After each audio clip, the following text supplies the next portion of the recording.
What is up, RotoGrinders? Welcome to 2 hours of nonstop NBA DFS conversation. It starts right now. We take you all the way up the lock, all the way up the tip-off, 7 o'clock on the East Coast. Of course, we're relieved by crunch time coming in around 6:20 or so Eastern. Chief Mineralogist Kevin Roth holding that down. Kirkwood, Kid Yahoo, Kyle Murray. It's myself, Chopper, on a Friday. 7 games on DK. DK cut it off. It did not include the back half of the national game doubleheader. I believe that's ESPN. Memphis at San Antonio. That is FanDuel only. Brooklyn and the Lakers. Brooklyn not suitable for television these days. They are not going to be in prime time. That is also going down on FanDuel, not on DraftKings, but still plenty of games. 7 games tonight.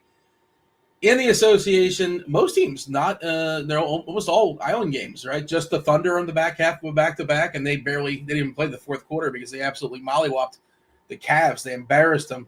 They got their revenge versus Cleveland. On the front end is Boston and Minnesota.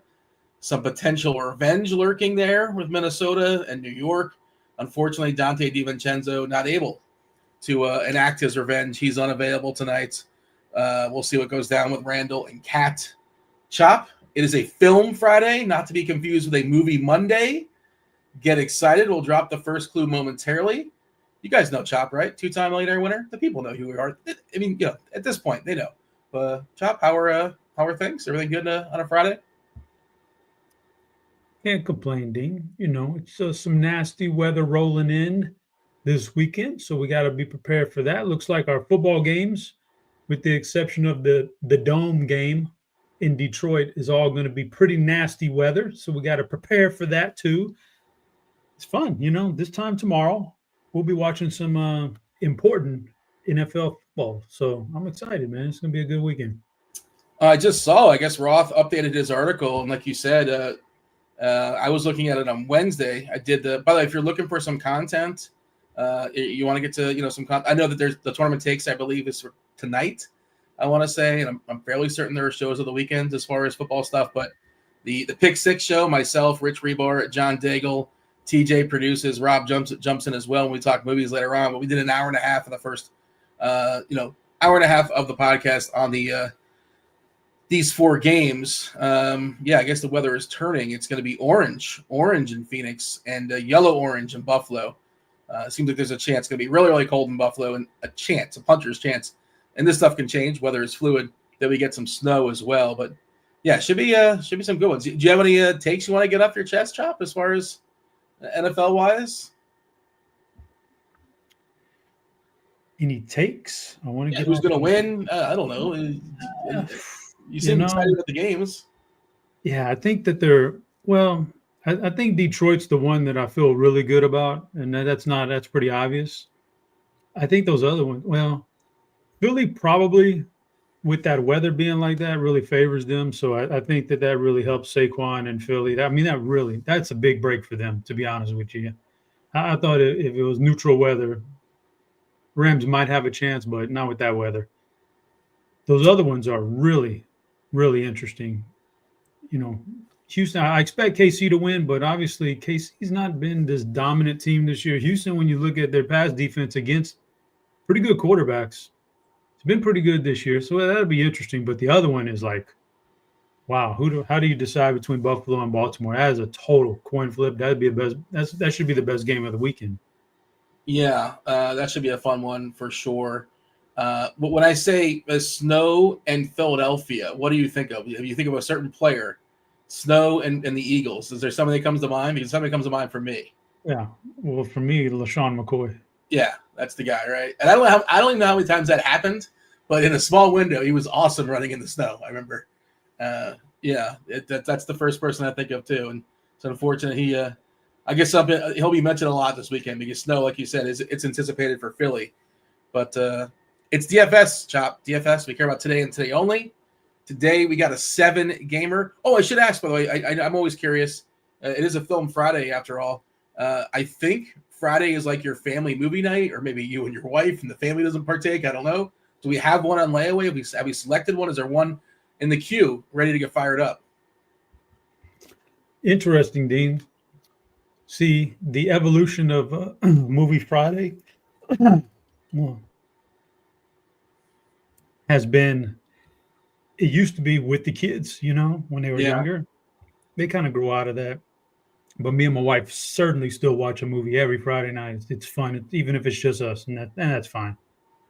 Unfortunately, today, Dean, we will not be partaking in Movie Friday because she's out of town for the night on a business deal in Dallas. So Okay. it's just me and the kids here by ourselves, and they don't want to hang out with Dad and watch no movies. So we'll probably just order some food and let them do what they want to do, and I'll wait for her. And maybe we'll watch a movie tomorrow. Maybe we'll make an exception and do it. There you go. You'll make up for it on Saturday. We should go ahead and drop that first clue for Film Friday. The people know, just in case you don't. You can get yourself a week free of RG Premium. You tell me what movie I'm talking about, what film I'm talking about. You can only do so in the Discord channel. I saw yesterday somebody guessed the correct answer for our game really, really early in the YouTube, and congratulations, good for you, sharp job. But there's no payoff. You can get your reps in on YouTube. And by the way, YouTube, what's up? Hey, hit that like button and subscribe. Also turn on those notifications so you know we go live. But yeah, only official guesses. I can't be looking at 19 different places to see who's guessing what. It is the Discord channel, RotoGrinders.com/Discord, live stream chat channel. Tell me one clue, guess per clue drop. You cannot MME, but our first clue drop for the people will be dark. So tell me what movie I'm talking about with that one clue. Try and bink it with a hole in one. Yeah, so we have 7 games on the DK slate, 9 on FanDuel. Lots of body parts still up in the air. I guess Jimmy Butler's playing tonight. Unless something goofy happens, his suspension's over. I suppose he's playing basketball this evening, which is going to be, I'm curious how the Miami fans, what kind of reception he may or may not get there. That'll be interesting to watch. And is Jokic going to be playing basketball on the other side? We don't know. Out of nowhere, he had an elbow and he got scratched pretty late his last time out. He's still officially questionable. So we have our eye on that. Bam on a buy on that game for what it's worth. Is dealing with a back. He is officially available. Other stuff that's noteworthy. Trying to see what we have. Our if-then stuff that we have set up. Aaron Gordon, we're not sure about him. Cat. Oh, yeah, Cat. Cat's going to play, right? He's got to play, get his revenge. John Morant, that's for the FanDuel slate. Is he probable or questionable? I thought he was upgraded. Did I make that up in my head? Or is he still officially? Yeah, he's still questionable with that foot. And of course, that's late into the slate, and that's only on FanDuel.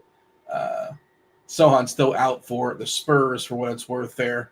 Chop, anything we're monitoring big picture wise when it comes to injuries? Anything of note that you want to get off your chest before we dive in and do the old game by game deal?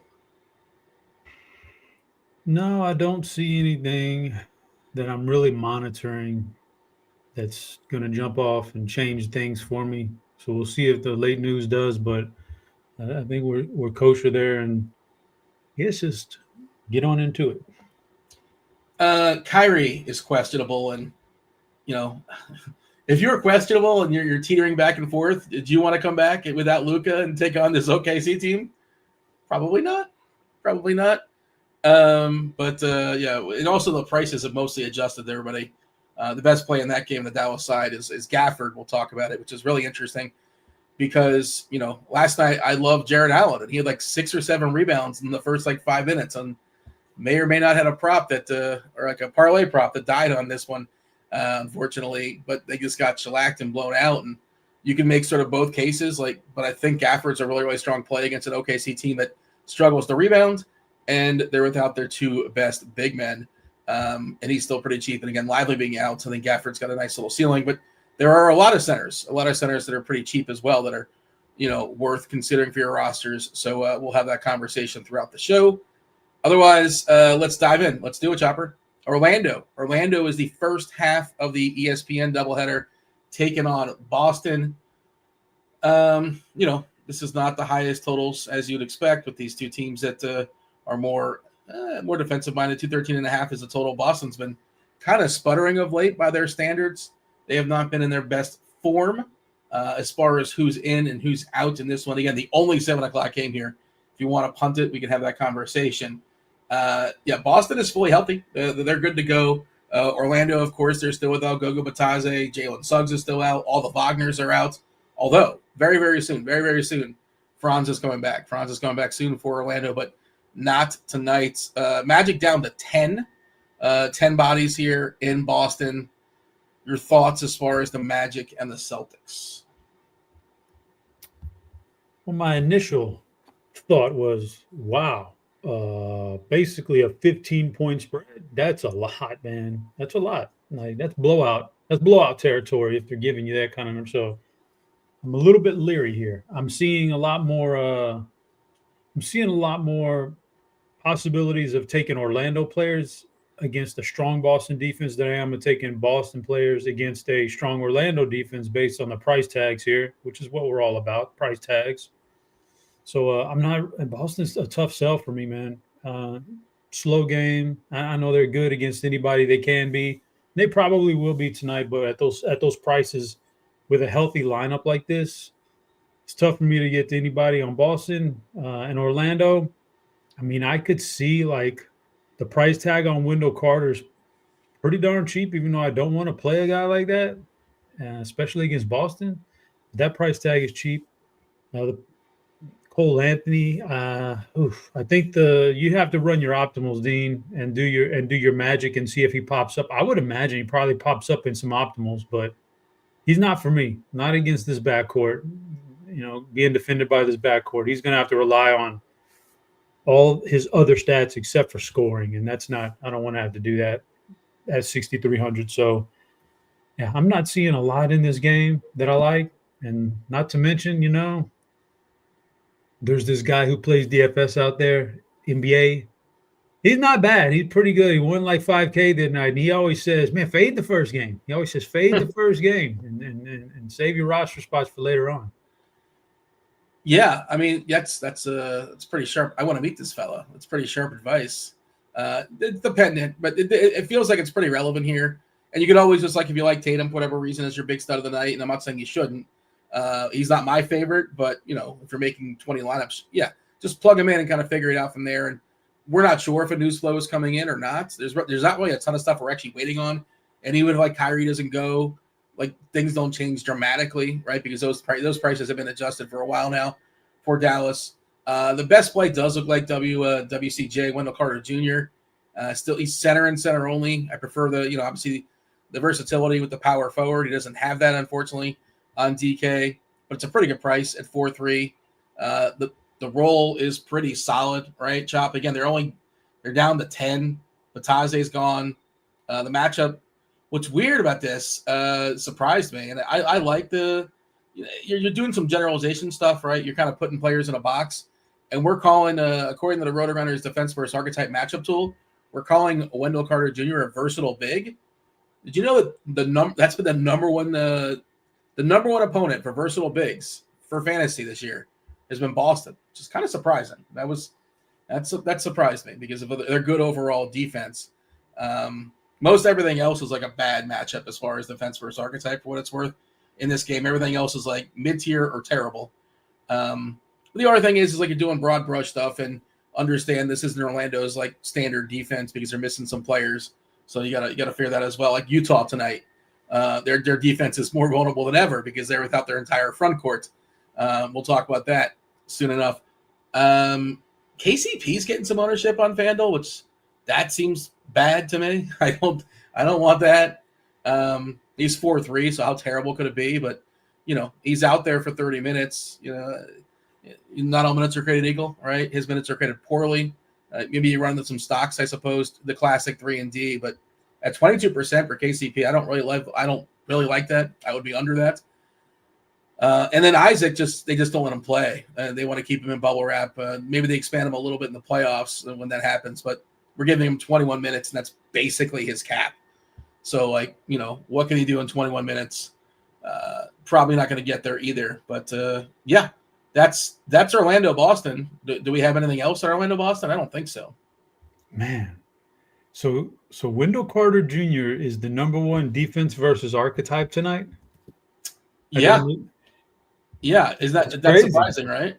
It is, but then you got me thinking. Well, let's look at his history against Boston and see if there's anything there. And sure enough, it looks pretty good, including this past year. Just a couple months ago, they played. Well, about a month ago, whatever it was. Hey, put up like 30 DK points in 27 minutes. We expect him to get at least 27 a night. So maybe it makes sense right there. Maybe it makes sense. Boston will give up some threes. Not that Wendell Carter is the greatest 3-point shooter, but he's capable. But just since we're here, this is in Lineup HQ, by the way. If you scroll all the way over in Lineup HQ, the people don't know, I'm sure you know. But like Tyler Hero, the number one matchup as far as combo guards, number one matchup in fantasy, as far as giving up fantasy points, Denver. Denver's an awesome matchup for combo guards. I'm trying to see other ones that are actually relevant. I guess some names here don't matter. Murray for San Antonio, number 2 matchup for combo guards. LaMelo Ball, we're going to be talking about him soon enough. The third best matchup for combo guards. So yeah, normally I'm in I align with a lot of the defensive versus archetype stuff, but sometimes I'm just like, thanks for nothing. The Jokers, it's the 29th best matchup or the second worst, depending how you look at it, for versatile bigs against Miami. But it's Joker, and if you have the salary and he's healthy, whatever. Maybe it's not the best matchup, sure, but don't care because it's Joker, and I will play him whenever possible, and it's not hurting the rest of my team dramatically. All right, we're moving on. Yes. Dean, we are moving on, but I want you, before we get to game 2, you need to drop clue 2. You need to drop clue number 2, Dean. Yeah. I'm just looking at some of the guesses here. Peterman guessed Die Hard.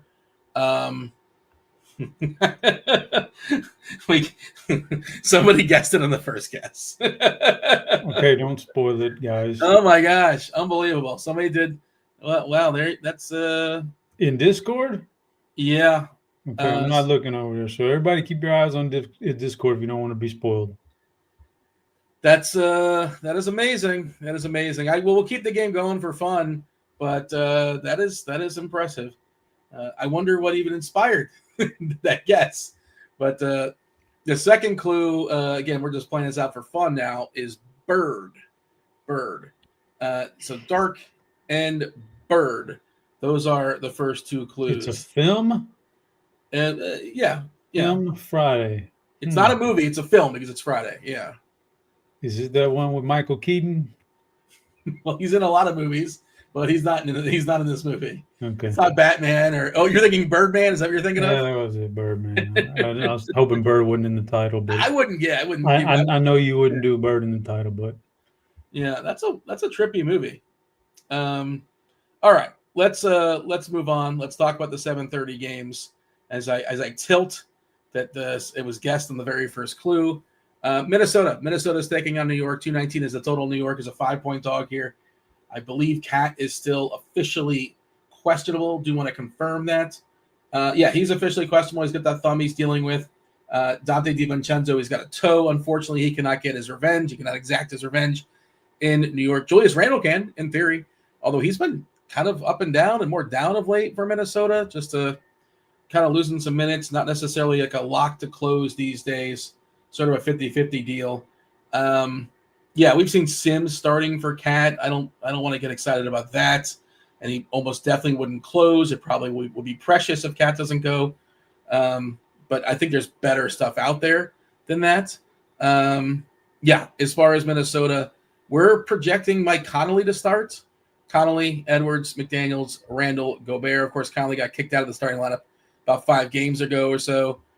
Certainly, I think could take advantage of that. We're projecting him decently as a cheapie, Alexander Walker. But how do you see Minnesota and New York? Well, it should be a fun game, interesting game, and I would probably like some pieces of this game if we didn't have all the narrative for revenge. But I think that actually does play a big part too, and bolsters some guys up. Julius Randle has been terrible this year, and a lot of it's because of the lack of caring. I just think once he got traded, he stopped caring about it. Doesn't it seem like he's just like going through the motions out there and has no I don't know. There was something that when he was in New York, it felt like those last couple years when he was healthy, he was actually kind of a spark, and he had a little spark and he cared. Now he's just like, he knows he's the world's worst player, and I'm going to bring the whole team down. I don't think he knows that. I think he probably thinks he's the best player in Minnesota. I think that's what it feels like. So, but I think now you get, okay, now I get a chance, man. Yeah, I get a chance to get my revenge here. You want to trade me? Boom. So yeah, I think Randall belongs in some narrative-driven lineups out there that have nothing to do with projections. If you're totally not worried about projections, because I don't think he'll ever pop in the optimal tonight. If you're not worried about all that stuff, sure, I think you can play him. Got a pretty good price. We're looking at about 8% as far as ownership. He's 7-1 on DK. Only 33 minutes because there's been a little bit of a down hit for him. But again, there's kind of a trickle down effect with DiVincenzo being out as well. I know it's not the same position, but they have a pretty tight rotation in Minnesota. Okay. And then, but also, and in addition to that one, you certainly run back on Karl Anthony Towns too, man. Like that's an awesome run back, a stack right there, because Towns has got to be feeling about the same way, and Towns has certainly been incredible this year for his new team and going to get all the run he wants. And wouldn't surprise me to see him play. Was over under 42 minutes if this thing stays up. I'll take under 42. You think if it's just going to give you a straight over under. If it stays tight, I could see him playing like the whole dang game. Tibbs just keeping him out there and letting him get his revenge, man. But yeah, I like those two guys for sure, and I think it makes for a nice little interesting mini stack. Other than that, like if just raw plug and play somewhere in the different lineups, you can pick one of the wings from New York. You can always do that. You get lucky if one of them has a good game, whether that's Hart, Bridges, OG. Hart's been out of his mind of late. Every triple double. It was crazy triple double the other night. There was like total slate breaker. But so yeah, play one of them. Brunson's always in the mix. His price tag isn't crazy just yet, so it's still under 9K. He's there. Anthony Edwards is always. Again, we've got the double narrative, not just the revenge for some guys, but a lot of guys love going to play at Madison Square Garden. It's like the venue in the NBA that you love playing at. So a guy like Anthony Edwards could be totally in line here for a big game. So I think there's a lot of paths to this game, stacking it or whatever, man, one-offs. There's a lot of good pieces in this thing. There's a lot of cheap centers tonight, which means Cat's not going to get played. Just throwing it out there. I saw him at like 2 or 3% on FanDuel, which I get it. If you're running a bunch of lineups, I think you're supposed to come in higher than that. Yeah, we got him at 2% currently on FanDuel at 10K. We're projecting 36 minutes, which, like you said, might be conservative. You never really, and it's a thumb. It's not like a conditioning thing. Either he can play with his thumb or he can't. Tibbs revenge game too against his old team as well. I think we're getting a little bit more ownership. Well, you can roster 2 centers on DK, so naturally it's going to be more ownership. 7%. Yeah, 7% on DK. We're seeing Na at 32 on DraftKings. That's a huge number. We're also going to make him 28 minutes, which is interesting. 28 minutes off the bench. That doesn't correlate with we have Conley starting. I got to give a refresh. They changed their mind. $3,300. That's now you're getting into that punt category, and people love that. The optimizers love a good $3,300 player projected for 20 points. Like it'll play that thing all night long. So he's not a big usage guy. He's not a great fantasy point minute player. 0.79 in the season, usage 16% and change. I think he's fine, but he's not gonna kill you if you don't have him. I don't think. That seems a bit much. Just 30% just seems a bit. If that's where it ends up going, obviously there's plenty of time for this to change. Yeah, just something to monitor, I suppose. Anything else here, Chop, as far as Minnesota, New York? Nah, but let's clean up a couple of things from chat. Number one, I want to say, what's up, Butthole? He's in the chat. We want to give Butthole a shout out. It's your guy.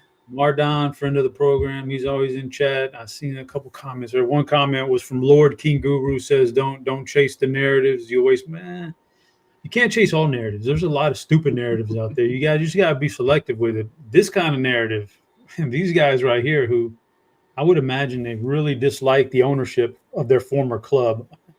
I'd be willing to chase that one. I'm not so much into some of the other stuff, whatever birthday narratives and all that.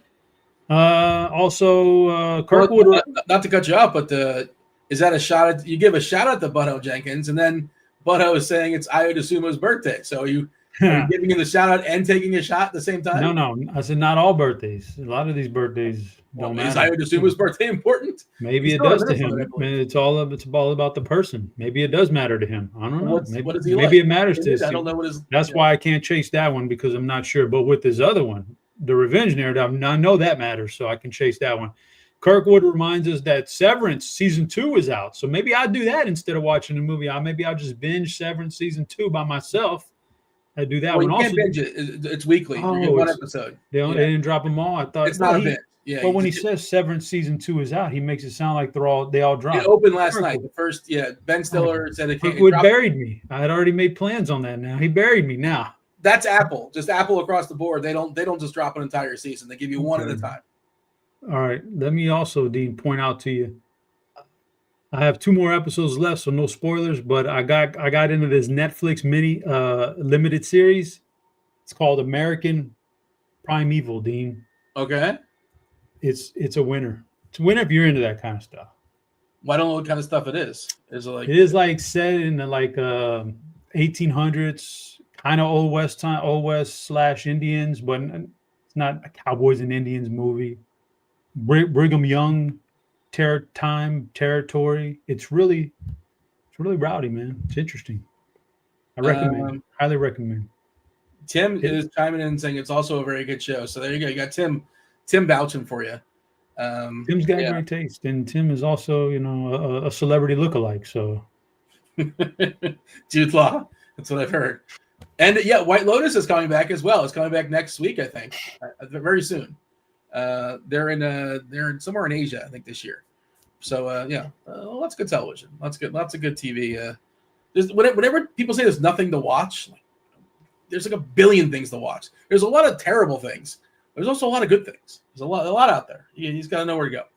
Okay. Chop, anything else? We're moving on, right? Yes, we are. Toronto. Moving on. Toronto taking on the Bucks. 233. That is the total tonight. The Bucks are big boy favorites here. They're 11-point favorites against the Raptors at home. Who's in? Who's out for Toronto? Well, a lot of people. Agbaji is officially questionable. Magbo apparently is available. There's no Quickly. I buried the lead. That's the big one. I guess we're going to get some point Scotty Barnes. As far as Milwaukee, Giannis officially available. They almost always put him on as probable or available. He's got that right patella. Andre Jackson's out. AJ Johnson's out. Middleton's good to go. He's available. Gary Trent also available. We're projecting Green to start for what it's worth. Lillard, Green, Prince, Giannis, and Brook Lopez. One of the best big spends on the slate. Great matchup against Toronto as well. That defense is horrific. Somewhat of a question of blowout potential. I think Giannis is one of the best big spends for cash tournaments. I don't know. I'm kind of wishy-washy. I'm going back and forth on it. I think I want to spend on Ball first before I spend on Giannis, but not going to besmirch. I get both angles. Where do you have the Bucks and the Raptors as far as your radar tonight?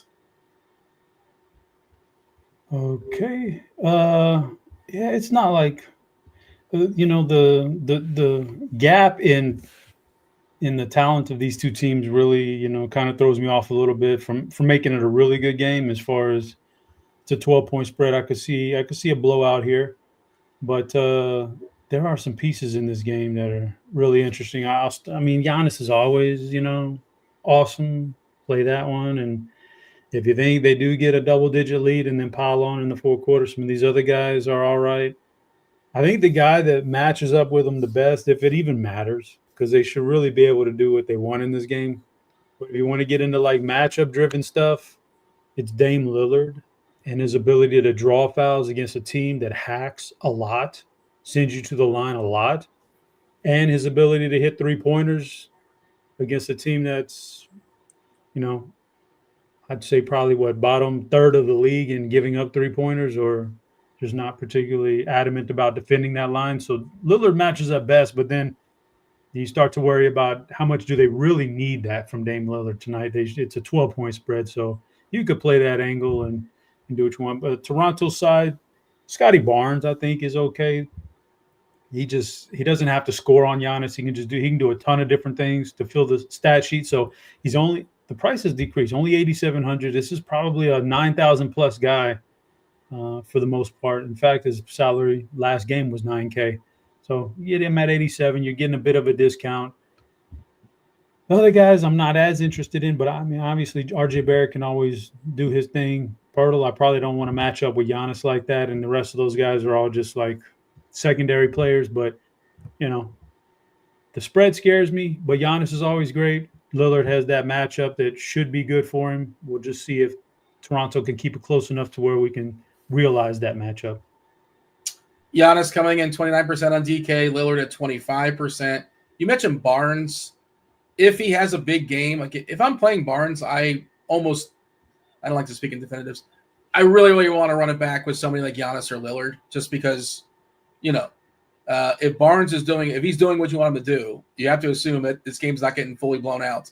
So I would run it back with either Giannis or Lillard. I saw Don Yeezy in chat was asking about Middleton. The issue with him obviously is how many minutes, and we're giving him 23. He's down to 4.9. The usage is pretty good at 27%. It's a pretty solid number. It's almost at where Lillard's at, to be honest. Lillard's 28%. 1.25 fantasy points per minute, which, again, pretty solid. Good matchup. Rolling 15 games, Chop. Toronto is the worst defense in basketball the last 15 games. Great matchup. How do you feel about Middleton as a cheapie? I don't mind it. It's just, you're not going to get a monster game because he can only play so much.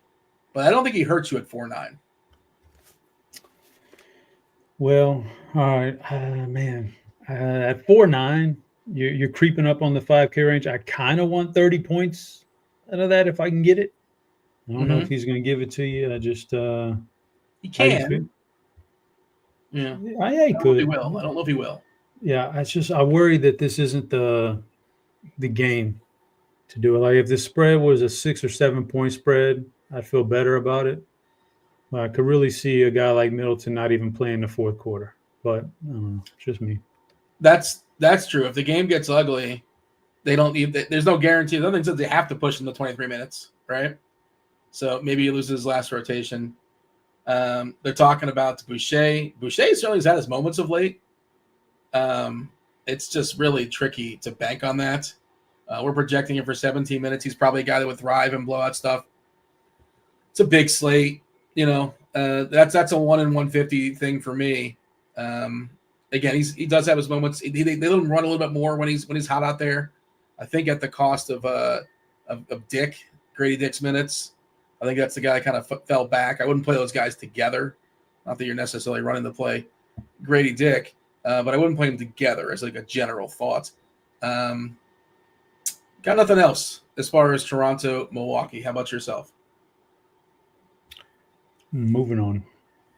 Being told that season 3 of let's see, it's going to be in Thailand. The oh God, what's the show we were just talking about? Why am I drawing a complete blank? White Lotus. Yeah. I was like, I knew exactly what they're talking about, but I forgot the name. Just drew a quick blank. That'll be in Thailand. Okay. Did you see the cast? Who's in the cast? Remind me. I know I've seen it. It's been a while since I've seen like the news on it. It's an interesting cast, Dean. Are you going to tell me, or just going to say what it is? That it's interesting. Exactly. Walton Goggins? Oh, he's the best. Yeah, he is really good. Yeah, he's in there. We love little baby Billy. He's the best. He's really talented. I mean, you have me at Walter Goggins. I'm in. Yeah, well, that's the only one I really know. Okay. But I mean, that was enough. Like, that's enough. Like, that's a star right there. Carrie Coon from The Leftovers. She's really good. We'll definitely check it out. It's certainly worth watching. I don't even know right now what's like, like HBO, like their Sunday night shows. It's like, oh, you always know what's on the Sunday night HBO. I don't know what it is right now. I couldn't tell you. Maybe I'm missing something good. Somebody let me know. Okay, let's move on. Next game is let's drop the third clue. This is where I thought it would get interesting, Chop, but it's already kind of lost its luster. Casey Douglas ruined the game for us by making it. Taste is the third clue. Taste. So dark, bird, and taste. Those are our three clues for Film Friday. The Jazz. Yep. Oh, go ahead. Real quick, D. For the future, I would say that when a guy guesses correctly in Discord, write the name down, and come back to it and address it later on at the end of the show and say, here was the winner, here was the answer, so that the rest of us, so nobody's, that would just be, so that the rest of us don't feel like we're playing for nothing here, man. We kind of feel like we all, the rest of us now feel like we're on the 76ers this year. Like we ain't got nothing to play for. We're tanking here, but I don't want to pull the rug out on anybody and be like, oh man, I got it. Yeah, where's my? And I'm like, well, somebody already got it, so sorry. Nah, but then you go and the first guy in Discord who answered it, it's all documented in Discord with timestamps and everything. That would just be me, but whatever, whatever. We got the Jazz in New Orleans. Whatever's left of them, they're 11-point dogs. 231 is the total here, Chop. Let me go ahead and let you know. But a lot of games at 8 o'clock. There's a lot of 8 o'clock games as far as the window. No Jordan Clarkson. We haven't seen him in a long time. I don't know when or if we are going to see him. John Collins, of course, is still out. Johnny Jazang is out. You got to rest. You got to rest Walker Kessler. He's exhausted. He's been working too hard. He's resting. Lauri Markkanen is out. He's got that back. I guess Colin Sexton is available. They're saying he's available with that finger of his. Oscar Tshiebwe is actually available. He's kind of an interesting GP if you really want to throw a dart at 3K. If you want to have, you're anticipating some sort of blowout, we're giving him 20 minutes or so. Yeah. As far as New Orleans, Ingram's still out, Herb's still out, Yves Missi is out, DeJounte Murray available. Man. Also the battle of the nickname, right? Utah stole their, this is, maybe New Orleans, they should get the name back. What are we doing here? Utah should not be called the Jazz, but that's a different conversation. Zion, Chop. Look at the guys that are tasked with stopping Zion here. The only thing that's going to stop Zion tonight, it's not going to be Cody Williams. It's not going to be Kyle Filipkowski. It's not going to be Drew Eubanks or Sensabaugh or Speed McKay. It's going to be time, because how many minutes is he going to play? He was playing 28 when he came back, and then they dropped him to 24 last game, and the price is not really there. He's averaging over 1.4 fantasy points per minute. He's been awesome, actually, fantasy-wise, since coming back. I'm torn on Zion because, and look, why can't he play 28 to 30 tonight? And if he does, it should be Smash City. But I don't know. I'm scared. I want to play Zion, but I'm scared, Chop. Because fantasy point per minute, he should be awesome. But how long do they let him play? Yeah, I don't know. Okay. I know this probably isn't right because it's too obvious, Dean, but I want to give a guess. And I want to do it orally because verbally, actually, this don't get Kirky excited. Let's do it verbally because it's already been guessed. And so, but I want to. Here'd be my guess, Dean. But I know this is too obvious. I know this. Yeah. But I'm going to say, what about Black Swan? No. That's not it? That's a good guess, though. That's a good guess. I see what you're doing. Okay. I see what you're doing. That is definitely, that's a good guess for sure. I thought you were going to say something that had one of the words was actually in the title. But yeah, it's not Black Swan. You can cross that off the list. But yeah, I wonder if anybody else, well, the thing is, people on YouTube could be guessing it. That they might have jumped over to Discord. You never really know who kind of gave a peek, who didn't give a peek, that kind of thing. But Casey did say he will explain how he knew the answer on one. Shouldn't say no, but why he got what he got to. Okay, yeah, Chop. So yeah, Zion, awesome. Yeah, these guys are all awesome, man. I can't. When you consider the price is the question. How long is he gonna play? Zion, 86. No. Yeah, I don't know. He probably not going to play that much. He could probably 8,600. What if I told you roster Zion tonight and he gets you 50 on the dot? Are you happy with that? I'm not mad. 8,600. Yeah, and it kind of depends on how the rest of the slate goes with other people too. So you don't even know. I don't. But yeah, I don't think he plays a ton of minutes here. Like, I think he'll be lucky to scrape 30 minutes here if you can get him at 30 minutes. Now, that's the second. If you're going to promise me 30 minutes, no more, no less. Yeah, well, I just say you're going to be lucky. I say you'd be lucky. You'd be lucky to hit 30 minutes. So that's the problem is you might not. You're probably not getting that. Probably not. But I think some of the other pieces in the game are good. I think my favorite New Orleans player, Trey Murphy, like he does. He's been speaking of minutes. He gets every minute basically. Utah he's been really good this year. Utah's not particularly adept at going out and closing out on the 3-pointers, and he's been a very good 3-point shooter. I think I want to say his player prop tonight is 3.5 3-pointers. That's a pretty big number. So that gives you some signs as to what he can do tonight. The rest of those Pelicans are fine. This is a good matchup for him. On the flip side, Utah's got a lot of minutes floating around there that are going to have to be taken by somebody. And I think those guys all make sense. Eubanks makes sense at 4,100. Sensabaugh he's been popping in the optimals lately, so he's fine. Keontae George, Colin Sexton taking on bigger roles. But then I want to go back. My favorite Jazz player, and this I might be way off base here, right? Like this is like the Black Swan guess. Okay, I might be way off base here. But my favorite Jazz player is Oscar Tshiebwe. Yeah, just because he's silent. By the way, I didn't know. I heard him say it himself. I wasn't really aware of it. I don't know. I don't know if that's true or not. No. He said he's from Congo. I want to say. Yeah. Well, I don't want you to lie to you. Well, I've heard like 50 announcers when he was in college. He was the player of the year in college at Kentucky. He was really good. People still didn't learn his name. Yeah, I guess they didn't know his name, but yeah, his rebounding rates were some of the best ever. Uh-huh. He was the best rebounder in college. Now you're getting a team that doesn't rebound. They give up so many defensive rebounds.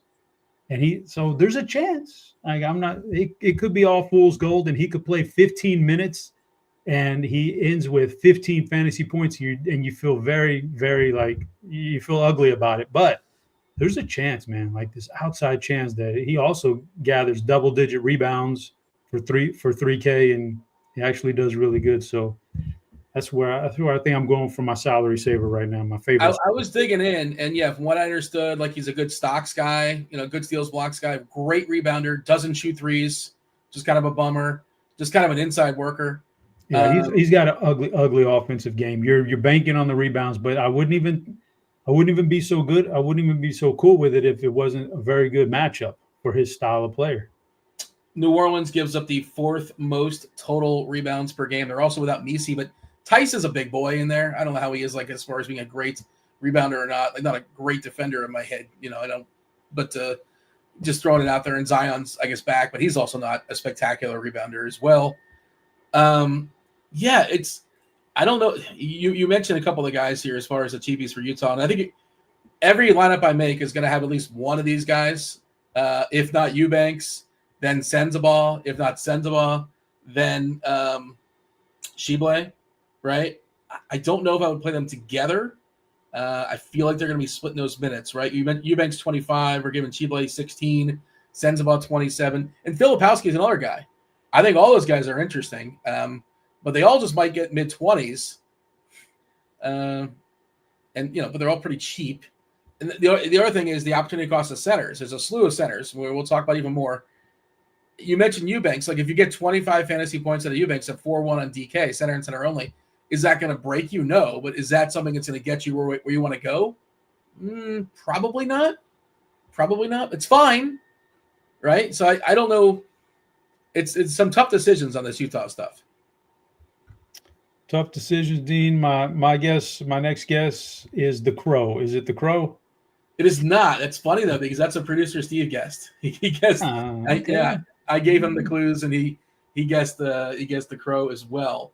I will go ahead and give you the 4th clue, and those that are playing along, the home version. The 4th clue is King James. King James is the 4th clue. Like LeBron's nickname? It's King James. Like do with that what you will. However you want to interpret it. Dark Bird Taste and King James is the fourth clue. Yeah, let's see if we get to some activity. Wendy's Balls is guessing. Several people are guessing Space Jam 2, which it's not. Even KC having fun, who got the answer correct, is guessing Space Jam 2. Did you watch Space Jam 2? I did. Did you like it?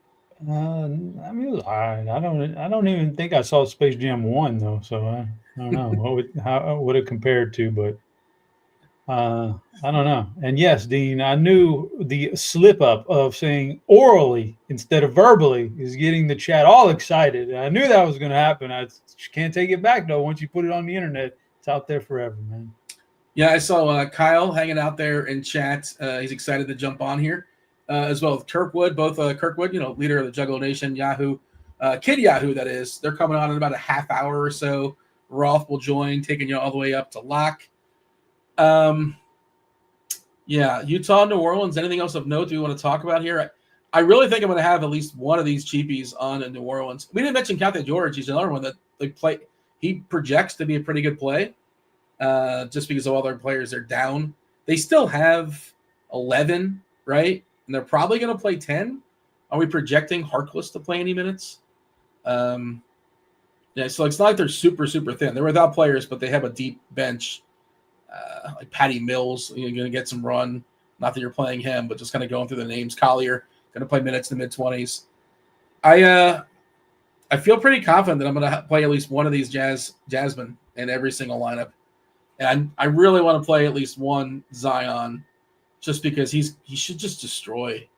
Again, you just look at Zion and look at the guys that are going to try to stop him, and just I know it's not analysis, but they ain't stopping him. I don't think so. Anything else here? Moving on. What a random Ricardo in chat. Not watching Space Jam is like not watching Juice, which remember the Tupac movie? That's just what a great movie reference. What a great movie. Yeah, I remember liking it when I was younger. I haven't seen it in a long time, but okay. Yeah. All right. Shout out to Juice. Anything else, or moving on? Moving on, Dean. It's not the Book of Eli. No, you don't even like the Book of Eli. Somebody said this the other day. They're like, "Oh, well, you're not going to pick something you don't like." It does. I don't have to like. It doesn't. This is not what I like and what I don't like. That's not. Don't try to figure it out that way. You're thinking about it too hard. Yeah, and the Book of Eli. I kind of forget it. I feel like I got to see it again. What? I think I got to see it again. It has a King James Bible reference in it, and so I figured maybe you were going. Okay, I see what you're doing. You don't even. I mean, I don't know. Really reliable. He's a cash game play, if nothing else. Like, when is he ever? Every movie basically that he's in, more or less, is going to be at least a cash game play, right? They're just serviceable if nothing else, with a high ceiling. So it's probably better than I remember. Let's move on. Oh, let's talk about Denver and Miami. Apparently, the report is that Butler is going to play. Really curious. Again, I want to tune in and see what we're getting as far as the reception from the crowd, and he is expected to start too. I know we had his minutes down in the mid-20s, and it's a hard projection. It's really a hard projection, but the Heat are at home taking on Denver. 226 is the total. They're 2-point dogs here. Butler is back.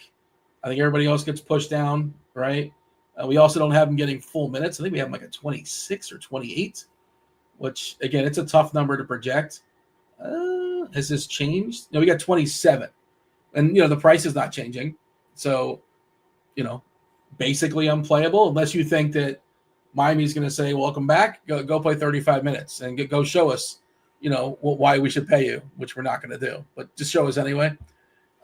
Joker, we don't know. Joker is questionable, which is a big deal. If he doesn't go, I think we have an if-then setup. I'll talk about it in just a second. But besides the Joker, we have Jamal Murray is officially probable. Aaron Gordon is questionable with his injury management, but I think he missed last game for rest, so I assume he would play tonight. But that's just me making an assumption. It's an island game as well, so it's not like it's a front half of a back-to-back. Denver, Miami, this is a better game to watch, at least the first seconds. Do we like stuff for DFS, Denver, Miami? Because I don't really. Man. So Jokic got the questionable tag last game and sat. So there might be a chance here that this isn't just like a little bit of maintenance or something like that. He might legit be not feeling very well with that elbow. So I don't know about that one. But well, obviously that would dictate everything on this game and change the slate if he were to sit. Um, the rest of the guys would be in play as of right now. I don't think anybody's in play except for maybe Jokic. If he does start, yeah, Yeah. okay, I could play him, but that really brings everybody else back down. So that's a tough sell on the Denver side. On the Miami side, oof, buddy, I don't know. This Jimmy Butler thing's crazy. I don't. I could see him coming back and playing. I could legitimately see him stepping straight up back into the role he had right before, he left, and just playing alpha and playing all these minutes and leading them to a win. I could definitely see that. So I don't know, but I actually think his presence on the court helps some of these other guys who were struggling. Like Bam hasn't been that dominating with Butler out, right? So I think this could He's help dealing him with the get. back. I think it's a legit, like kind of something he's managing. I didn't mean to cut you off. I'm sorry. But I think that just kind of pushes down Yeah, Bam's ceiling, this back injury. maybe, but I think maybe he also, this is as cheap of a price tag on Bam as you've gotten in a while, and he does not seem to matter. He doesn't seem to mind the Jokic defense at all. He usually has a pretty good floor against Jokic. So at $8,200 player, Dean, I told you he was going to get you 44 DraftKings points tonight. Would you be interested in that? No, that's not No, going to cut it for you. I mean, Oh, it's not dang. going to destroy my team, but that's not No, what no, I but I want. mean, it's just a solid number. It just depends. Again, just depends on the slate. It's a solid number, but yeah, you never know. He doesn't have any problems with Jokic, so if he's feeling pretty good, I think it's pretty good price tag for 8,200.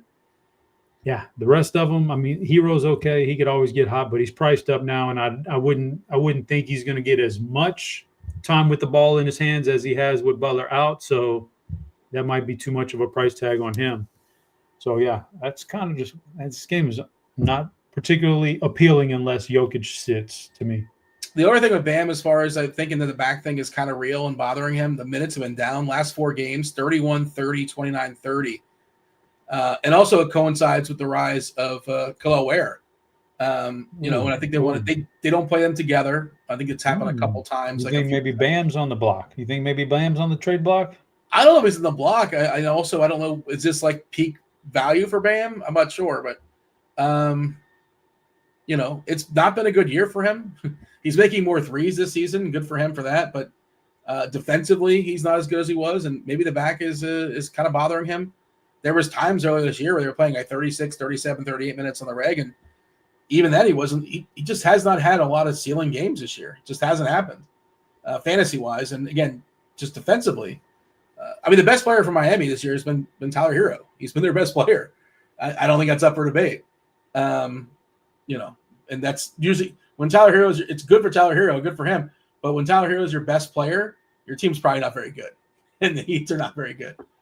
Well, he's not very good, but I say Tyler Hero has definitely redeemed himself this year as far as those conversations that were being had in the offseason about him not being tradable, not being good. We don't even want him over here. No, this is a good man. He's still young too. He's a good player. He was a part of the Lillard conversations, right? Yeah, they didn't want him. He's actually a good. There's a difference between volume stats good and like helping a team win good. Big difference there. We all know that. I think he moved into more of the conversation of helping your team win good with the way he's changed his philosophy. So I don't mind him, man. Yeah, like you were talking about, like Julius Randle. How much does he help teams win?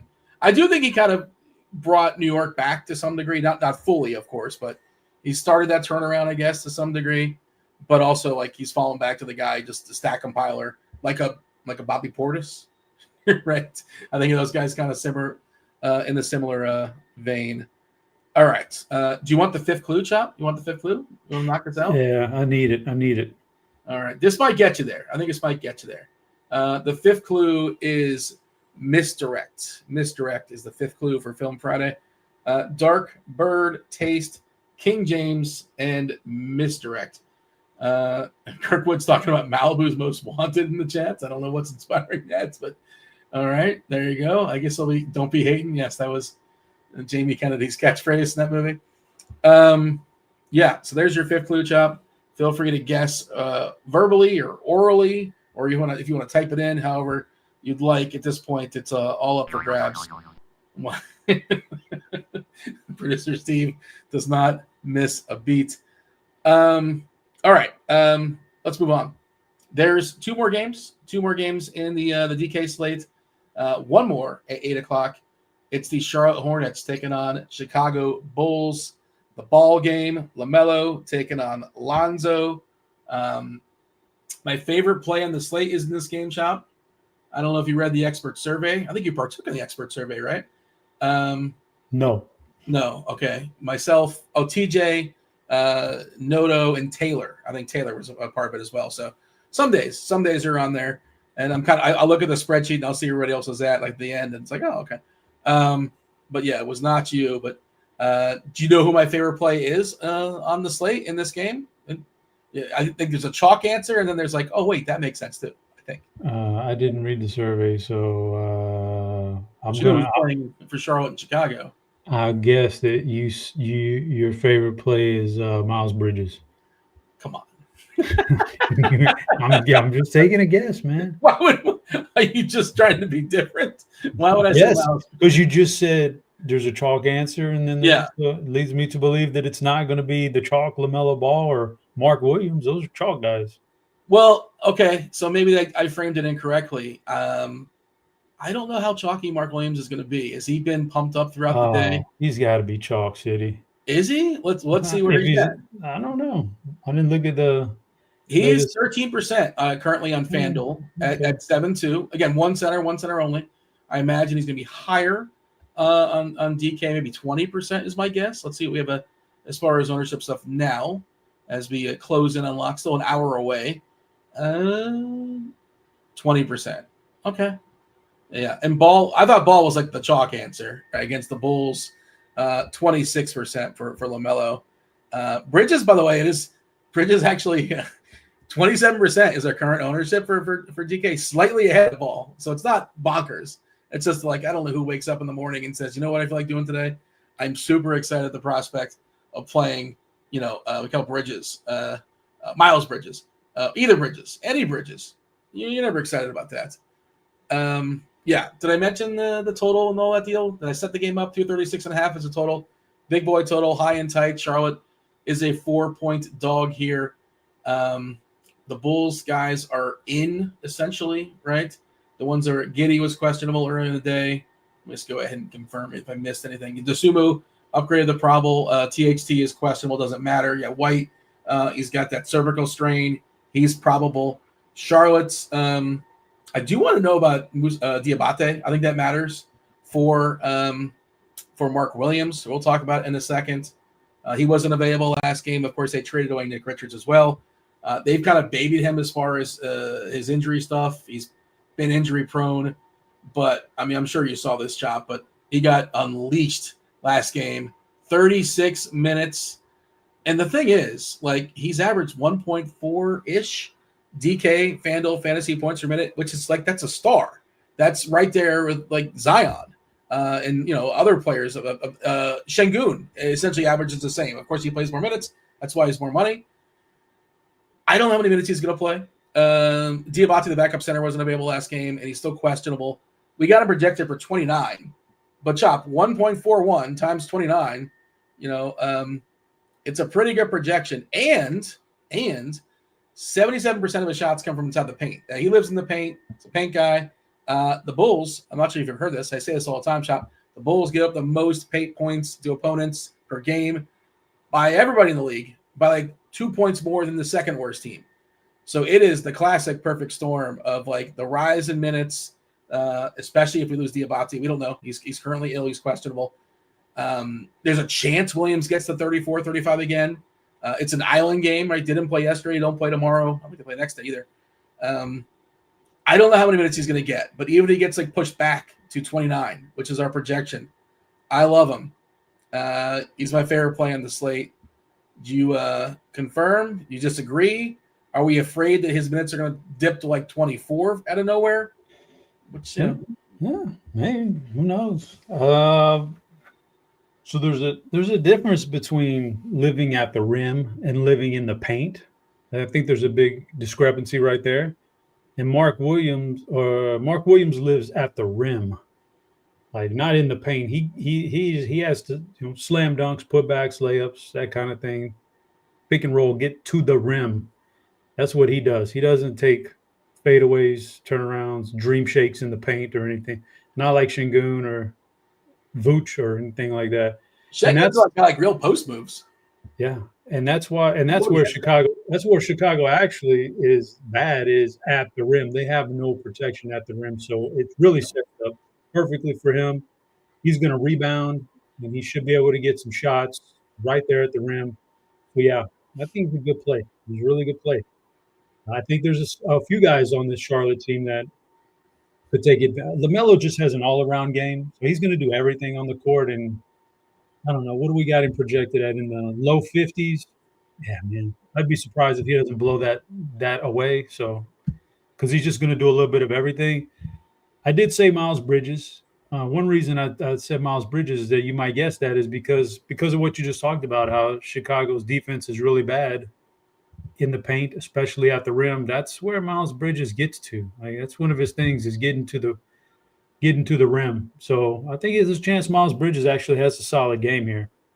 I don't mind it. I think. So those are all individual plays. Do what you will with them. One off and put them in lineups, whatever. Sounds like you're going to be going all in on Mark Williams, and that's good too. But there's also the path where you play all three of them and run it back with Vucevic, who I think is going to absolutely eat in this game with a 2010 double-double is definitely right there on the table. He better. He's priced for that 2010. He's only 80. He's only 8,200. But that's how else is he going to get points? That's kind of how he has to get there.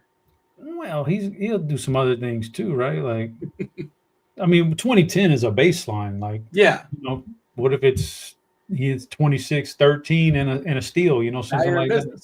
He's also don't sleep on him as a passer. He's like a 3 to 4 assist guy a night too. So I'm just saying, Dean, 82 that's the run back I want. Yeah, in that little mini game stack, that's the run back I want is Vooch. You could go with Levine. He's solid. Giddey's got a lot of different things he can do out there too. DeSomo's birthday, you'll go with whatever. But I think the run back for me is Vooch to those 3 Charlotte guys who are really good tonight. By the way, I should have mentioned, important, Brandon Miller is questionable. He's got a wrist. Did want to mention that there for Charlotte. He's I guess the third guy now. Well, depending on how that thing shakes out. Of course, Ball number 1. Miller certainly had his moments as the lead dog throughout the year as well when Ball was out. By the way, you were talking earlier in the show, Chop, about narratives, and some narratives matter, and some narratives don't. LaMelo taking on Lonzo, does that matter? I think Lonzo is a kind of sort of back. The tricky part is I don't like the fact that Giddey's in, White's in, so they are fully healthy, right? Somebody was saying they weren't. I just checked the injury report, the most up-to-date injury report for Chicago. White is probable, and DeSumo is probable. He's at that minutes limit. Giddey is also probable with a hip. So Giddey has been upgraded to probable tonight. 4-6 on DK. How much damage can Lonzo do at 4-6? I don't hate him as a run back only because he's cheap too, right? I like Levine. I just don't know if I can get there price-wise. And Vuk, I'm already going to play one center in Williams. I mean, I'm not saying you can't play Vuk. I like Vuk. I just don't know if I'm going to, it works as far as my lineup build. Did you buy into the Ball brother narrative? And will the third Ball brother be outperforming at halftime? But if Chicago had any sense, that's what they would have done. They would have booked him for halftime. But I don't buy into that now because I don't think Lonzo's too mellow for all that. He doesn't care about that, and I think because he doesn't care about it, LaMelo doesn't really. I honestly don't look at the Ball brothers and think that they're like ultra competitive. They just don't seem like that. So I don't think that matters. You think they would be though? Their father certainly seems pretty competitive. They didn't get that. Yeah, I don't think they got that from him. Like I think he took it all. Like the father took it all. But Casey, by the way, in chat, Chop says I'd rather see Red Panda. Red Panda is the 1-1 of halftime performers, right? But I think she retired. To go a different route with that. Haven't we seen enough of the red panda stacking her dishes? Like, well, she's kind of a one trick. Yeah, she does her one thing, and that's all she does, and we've all seen it now. But nobody else does it. It's okay. There's a thing. Somebody stole her bike when she was traveling. I think that the Warriors bought her a new bike. Oh, terrible! Who's stealing Red Panda's bike? But you want a sneaky? If you watch League Pass, Chop, you watch League Pass. You go watch all the halftime shows. Some there's like 7 or 8 or 9, 10 games going on. And I'm sitting there like glued to the halftime, like watching like the quick change or whatever. The sneaky good one. The sneaky good one as far as the halftimes. The Simon Says guy. You ever catch the Simon Says guy? I don't know. It didn't sound familiar. They play a game of Simon Says. They have like a bunch of people on the court, and he's okay. It's pretty good. He's pretty it's people. It's triggering your think. There's only one rule in Simon Says. Can I tell you, Dean? What we got? How many more games we got? We got one more for DraftKings. Real quick story, Dean. I went to the Spurs game one time. Yeah, this was several years ago, and I was courtside. I like to live it up like that. And I took my little boy, my son. He loves basketball. Okay. Took him, just me and him. And the Spurs, they got the coyote and all that. Well, some guy comes out from backstage and he says. He walks up during one of the timeouts. He goes, "Hey man, can we use your son for one of the props in the a gag, a bit, to do during the timeout?" And I asked him. And he said, "Yeah. Okay, here's what you want to do. We're gonna give you this big box right here, and I want you to." It was right around Christmas time. We want you to rip it open and see what's inside, and all that good stuff. And so, and then the coyote was going to do something. So the timeout comes, and the coyote brings out this wrapped up gift and hands it to my kid, and my kid rips it open, and they do this gag, right? This bit with it. It was it's like some kind of expensive water gun thing. It was whatever. Like a super soaker? Yeah. It was in the box and everything. They did a gag with it. Then they took the gift backstage and brought my kid like some cheap $5 T-shirt. Man. Oh no! And I'm like, Peru? You mean? He doesn't get to keep the gift? Man, it's so low of the Spurs, man. Terrible, man. Terrible. This happened recently somewhere during the holidays as well. I can't remember. I don't know if you saw. It was a story that popped up somewhere for me, and they got guilted into giving the kid the gift because it gave the impression. It was the Hornets. The Hornet. It was a PS5. Like you can't buy a PS5 for a kid. Are you serious? And I don't know what they gave the kid, an Atari or something. Maybe nothing. Like a $10 gift card, but and you gave they left the audience with the impression that the kid got it. It's like, it's a sweet moment, hook the kid up. That's terrible. And it gave the impression the audience thought your kid was going home with something pretty sweet. Yeah, that's a bummer. Come on, man. Terrible. They have the money for this stuff. It's silly. All right, that's terrible. And that's was your kid bummed? Did he know what was happening, or he didn't see it coming? No, well, I think we were both kind of in shock. Like, we don't get to keep the gift. It's not even an expensive gift, man. We asked him to unwrap it in front of everybody. They're asking a kid to unwrap a gift for your game. Like, come on, man. No, I don't. No, we didn't. It was a bit of a bummer. That's brutal. All right, last game of the DK slate is OKC. OKC taking on Dallas. 225.5 is the total. By the way, somebody said in the chat. The dogs, whatever the dogs catching frisbees, whatever. I love that too. We bring out the animals. I'm into that as far as the halftime. Thunder back half back to back. They didn't work too hard last night because they absolutely shellacked Cleveland. Nobody of importance played in that fourth quarter. They're still 7-point favorites despite traveling and in Dallas because there's still no Luka. As far as Dallas, we don't know if Kyrie's going to play. Kyrie is officially questionable as well. Kind of mentioned earlier, it doesn't seem like the best spot, the cleanest spot to come back with his back. We know Lively's out as well. We saw Gafford really get loose last game. Just a slate breaking performance. Tough opponent against OKC, as far as macro versus micro, but micro, it's a great rebounding spot against an OKC team that's that's without Chet. They're without not just Chet Holmgren, but they're without God, who else are they missing on the inside? Hartenstein. Yeah, Hartenstein is out as well. We saw the Jalen Williams experience last night. Didn't go spectacular. Alex Caruso's played some 5. Carlson, we saw Brandon Carlson get dusted off and play some 5 last night. It's a really interesting conundrum here, Chop, because I think Gafford could have a monster day, but I also think this game can get ugly, and he's one of the first guys that goes to bed, right? If the game doesn't, play somewhat close. I'm going to have some Gafford for sure because I think he's got one of the biggest ranges today. How do you feel about the Thunder and the Mavs? So we'll start off on the Oklahoma City side real quick. You could always play Shai Gilgeous. He's fine. Jalen Williams with an AL, not the AY. Got to be careful with that one. Jalen Williams is fine for 8K. He's good. Some of the other pieces are always one of the other pieces. I don't know who it is. It's a lottery every night, but one of them is always in play. Kason Wallace, Lou Dort, Aaron Wiggins, Isaiah Joe, whatever. Somebody will always go off for that team, but you just got to guess which one. And then the big guy, Jalen Williams, El Chaco, Jay, the kid from Arkansas who's not very good. Yeah, I don't know, man. Is he going to be chalk again tonight? No. There's too much other cheap stuff that's center-wise. I don't think it's necessary. Yeah, somebody said in chat, flop lag, and it could be. He could piece it together, but I don't think he's all that impressive of a player regardless. And then we're tempting, he might not even get to 15 minutes, so I don't know about that one. Yeah. On the Dallas side, yeah, Gafford could be a slate breaker. That's what he does. I'll go a little bit under the radar, though, and I kind of like P.J. Washington more than Gafford. If they're going to go super small with OKC, there's a chance Gafford gets run off the court. It's always a possibility. P.J. Washington won't get run off the court. He's small, man. He can be their center if they need him. So I think I already hit his rebounding prop. I think he's the one who gets the most minutes out of those guys in that front court. It's a great rebounding matchup. I think PJ Washington's the guy for me on that side. All right.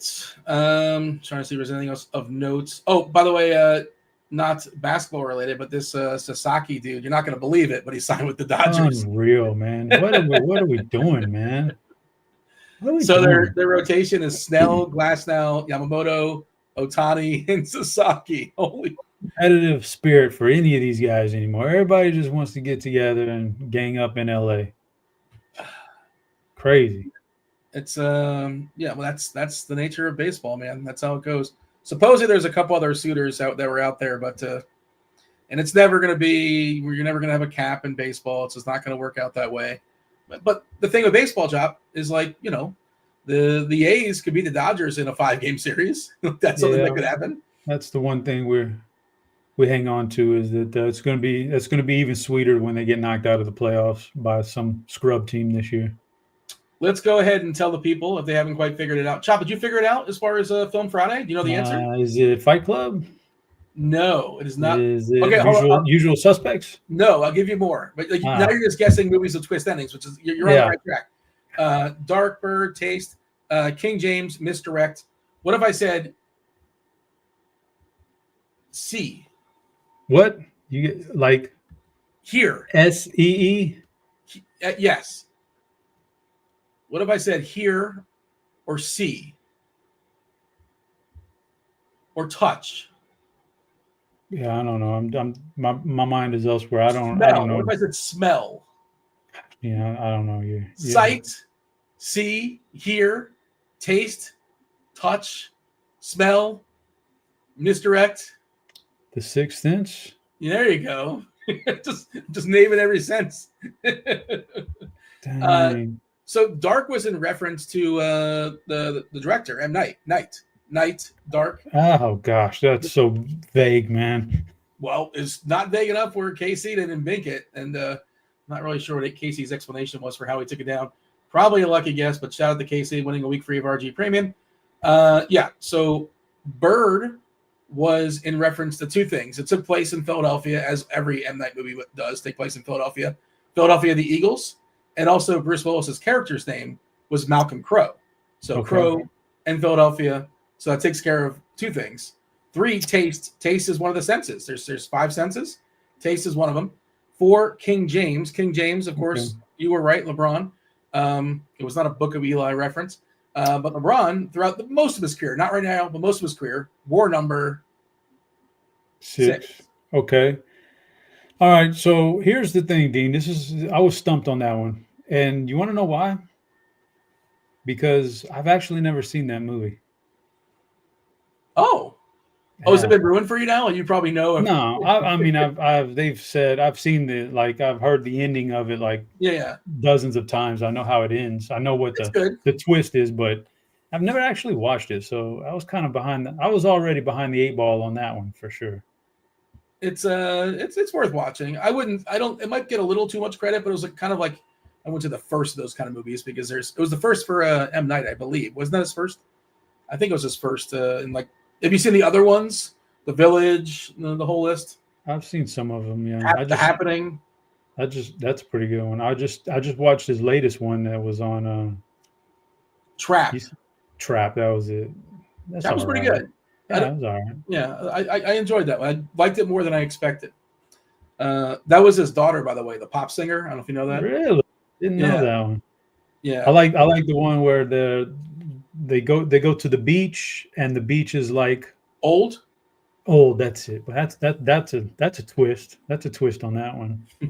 That's a good one. I like that. That was a good movie. There are crunch times coming in here momentarily. There's 2 games on FanDuel. If you have any thoughts on it, by all means. Memphis, San Antonio, 239. They get the back half of the ESPN doubleheader. Brooklyn against the Lakers. Projections-wise, the best value amongst those 2 games. Stephen Castle, in absence of Sohan, looks really good. He's projecting really well. Of course, Wemby. You can always play Wemby. Wemby's amazing. I think I heard Roth say the other day, and Roth will be coming in, he can confirm. He was talking about Wemby and just like, especially on FanDuel, where like he can get 10 stocks, which is 30 points, 10 times 3. And he had that, I think, in the first half. I think he had 8 blocks in the first half, his last game, which is just outrageous. And then, you can play LeBron, you can play Davis. They're, fine, sure. Ja is officially questionable, so keep an eye on that as well. I don't know if you have a thought here, Chop, as far as Memphis, San Antonio, Brooklyn, the Lakers. Anything you want to mention?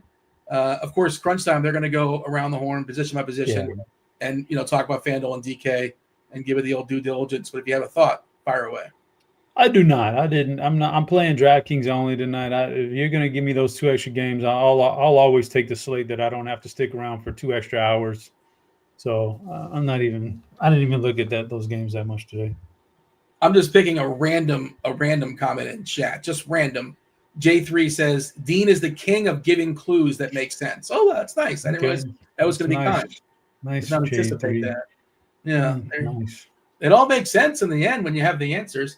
Dean, I have to say, Dean, real quick, Dark could have been something else besides M. Night Shyamalan. What could it have been? Dark.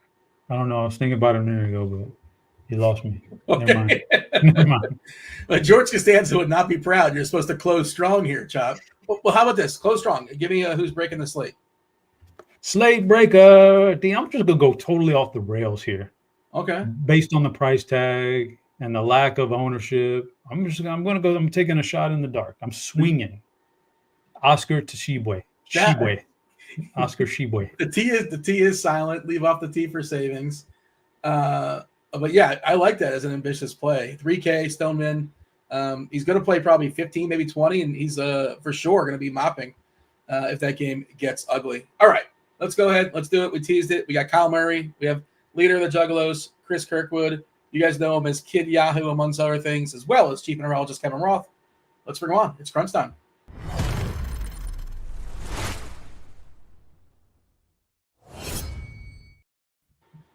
Happy Friday, Brother Roth. I wasn't aware of this. Chop pointed this out. I guess we got a potentially dicey game in Philadelphia this weekend. The weather has turned. We're going to get some snow in Philly. Yeah, really, none of the games look good except for the indoor game. Like it's pretty nasty, which is good. I like it. But then when I said I like it, everyone was like, "Oh, you're an idiot." I'm a weatherman. Of course, I want bad weather. Yeah, that's what I think. I thought everybody was on my page, but apparently not. We don't have to sit in the crowd amongst the snow and all that nonsense, but like we can just sit there and watch on TV. It looks amazing. It's spectacular. Yeah. Bring it. Bring the snow. Bring the wind. Bring the rain. It just makes for more entertaining football. We don't have to hang out with the mafia in Buffalo and then dive into those the flaming tables. Kyle, how you feeling about your Lions? Yeah, I'm feeling pretty good. I'll be at the game on Saturday or tomorrow, so I don't have to worry about any snow or rain or anything. So I'll be in the comfy dome. So I'm looking forward to it. Awesome. Did you go often, or are you making a special trip because they're, obviously it's a playoff game? No, I got lucky. My brother-in-law, one of his coworkers, was selling tickets, and since I guess they're pretty close, we got a good deal on them. So yeah, got lucky. Anybody want to guess? I was looking at this before. When you go to the NBA schedule on ESPN, they show you the lowest ticket price. Brandon Miller officially out, by the way. That's important. You guys can talk about that. Take a guess. How much do tickets cost tonight to watch Zion absolutely annihilate whatever's left of Utah? What's the cheapest ticket to get in the house before all the nonsense they hit you with the? What's $3? It's $3, right? Is it? I was going to say $6. $6. Yeah. Chop, you got an answer for this? You want to play? You want to partake? $2, Dean. You just prices right at everybody. So I have 6 up. I've got the prices right. No, you don't know how Price is Right works. Oh yeah, okay. Yeah. You get undercut. It's $4. You can get in the building for $4. So Roth was the winner. No, that's I said 4 on the nose. Oh, you said 4. I think you said 4. I did. All right. I'm not talking showcase showdown here. I was right actually. If I had the closest to the highest number, right. I had 6. Everything above there. I don't think. Rewind the tape. I don't think that's true, but fair enough. Chop, we're going to step aside and get out of here. Make way for crunch time. 38 minutes to dissect tonight's 7-gamer on DK, 9-gamer on FanDuel. Good luck, Kyle, to Detroit. Should be a lot of fun this weekend. Should be some good football. Chop has already dipped out. I'm going to dip out as well. Roth, take it away. Good stuff, as always. Welcome to it, ladies and gents. You know the drill. It's crunch time. Going to take you up to lock. We're going to take you through lock. We got Chris Kirkwood, a.k.a. Kid Yahoo. Did I hear that correctly? Is that like your screen name over there? No, it's not. It's no. I got nothing good to say about it. It's just a nickname. Yeah, they were calling me that when like Daniel Negreanu, Kid Poker or whatever. So okay. Right. It did make me think, and you probably have an answer for this, and it might be embarrassing. What was your AIM screen name? Like your AOL Instant Messenger screen It's been name? Kirkdiese forever. That's always, it? It's just Kirkdiese? Yeah, it was that. That's way better. I've held it the entire time. Kyle, you are too young. You do not have. I had a couple other ones too, like burner kind of, where I wanted to get a little dirty, like. Yeah, I do know. I do indeed. Kyle, this is before your time. Mine was. I think I was like 6. I had when I was like 7 or 8 though. Long time ago. What was it? It was probably innocent if you were 7 or 8. It was something about Miguel Cabrera. Like, okay, all right. Yeah, like Miggy fan 24 or something like that. Yeah. Mine was. I got one quick story too. Like, I was out to dinner. Go ahead. I had Big Brawler 316. And by the way, I was a pipsqueak. I weighed like 72 pounds. I was Big Brawler 316. Hit me with your dinner story. That's crazy because I was Big Boner. It's crazy. Jesus. All right, it's off the rails and the show just started. It is what a was Friday. your dinner story? And then let's get to some content. No, a friend that I grew up with that I was out to dinner with within the last year. He told me how he used to. I never knew this during high school, but during high school he used to go with a bunch of married women that he got off of AOL, like in chat rooms and stuff. Wow, Crazy. I didn't know that was a thing. I didn't know you could pull that way. It's all right. Well, hey, with that out of the way, with those absolute shenanigans to start the show, let's dive into the slate. We did get some breaking news right before crunch time started. It was that Brandon Miller, I believe, was out. Right. Kyle, what is the significance of this, and what is your immediate thought when you see that happen? Yeah, I mean, it goes right to LaMelo Ball and his usage. I think he was seeing like 42% usage rates, and obviously he had a bunch of huge games earlier when Miller was out for that stretch of games. So that's the first reaction there. In terms of other guys who might benefit, Miles Bridges will see some more usage. Minutes wise, Josh Green will play a few more. Seth Curry will probably re-enter the rotation and play mid-teens to maybe low 20s minutes. But for the most part, I think on a fairly big slate here, LaMelo Ball and Miles Bridges get the real big bumps. Okay. Do you want to run me through maybe any other massive news that has happened or potential big news that we're waiting for, Kyle? Yeah, in terms of the questionable guys, we do have 3 or 4 pretty big Q tag guys, Karl Anthony Towns, Nikola Jokic, Kyrie Irving, and John Morant, all questionable. Those are all guys who are labeled as 10 in the sit room. So obviously expecting, big repercussions there. In terms of new news that was out, I think obviously the Utah guys, they're dealing with several injuries. Emmanuel Quickly, he's still out. Goga is still out. But obviously Utah, very thin. I made a joke last night when I was doing the original projections for them that they look like they're in mid-March form here, just rolling out a bunch of guys who you would think that are G League type players or unknown names. But in terms of the Qs, those 4 names that I mentioned are the big news that we're still waiting on. Okay, that does seem very important. I saw CW says I saw an albino deer near my house. Is it a sign that a white player on the Bucks goes off tonight? Yeah, obviously. I think AJ Green night. Yeah, that is the clear connection there. Kirkwood, let's dive into the content. Let's dive into the slate. Start me off on FanDuel. What are you doing? What do you like? I know the FanDuel and DK slates are different, so we're going to run through FanDuel first, then get to DK. Kirkwood, point guard on FanDuel. Couple extra games on FanDuel per usual. And I had a feeling too, I saw that I was doing a show with Kyle, and so I might play Lipowski, whatever his name is, Kyle Lipowski tonight. I think so I think it's a sign. Okay, we've got albino deer signs, we've got Kyle signs. We're reaching, man. What do you like at point? All right, point guard. It's so you're asking like, what does that say to? What did that say to Kyle with Brandon Miller being out? It says to me, and LaMelo Ball is going to just have 40% plus usage and just going to absolutely go nuts against the Bulls, like the best possible matchup. So he's number 1 for me. If you need a punt, obviously, Mike Conley, it's never that fun. He's definitely a little bit washed, but inserted back into the starting lineup, which is kind of a negative because I almost liked him getting more ball handling with the second unit. But, Dante DiVincenzo's out, so he's back in his stars role. He's only 4,100. You can do that if you need it. DeJounte Murray is a more fun play than that. Stephen Castle has been starting with Sohan out, and he's been great. And it's been actually really fun watching him. He's had 2 really strong games the last 2 games, and it's like his confidence is just he's finally getting his confidence. I'm a big UConn fan, so I always follow him and my guys, and like I saw a lot of growth in these last 2 games watching him, and so I like that. Confidence should spill over again tonight. Should start again. He gets to run back the matchup where he just had 26 real points against Memphis, and Ja may be out. But I like that game environment for sure. Shai Gilgeous-Alexander, I'm a little worried with what he did last night in that huge game against Cleveland that they just absolutely wiped the floor. But he is playing. He in this matchup he should crush again. So, if you want to play him, I think he's a good top side. And Austin Reeves or maybe Kobe White, I'm seeing. Okay, good stuff. Kyle, your thoughts at point? Yeah, I think a lot of the names that Kirk mentioned definitely carry over. LaMelo Ball is tagged by 3 guys here. I don't know if that was before.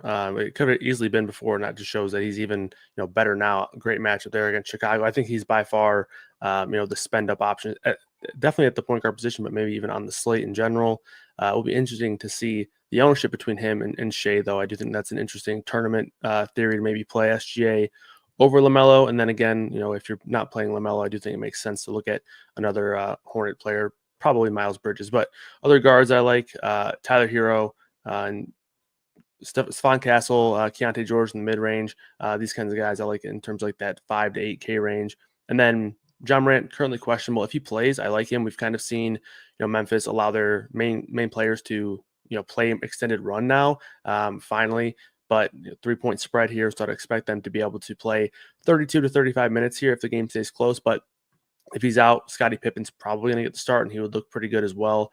Other guys that I like in the mid-range, I guess, would be Josh Giddey, Colin Sexton again. Like I mentioned, Utah's out without a bunch of people here. He's probably going to be the leader in terms of usage, and I do think a lot of people are going to lean towards Keontae George here. He's $300 cheaper than Colin Sexton on FanDuel, so I do think that makes a lot of sense from a tournament pivot perspective, playing Sexton over George. But I do think both those guys are pretty strong options tonight. Okay, shooting guard, Kyle.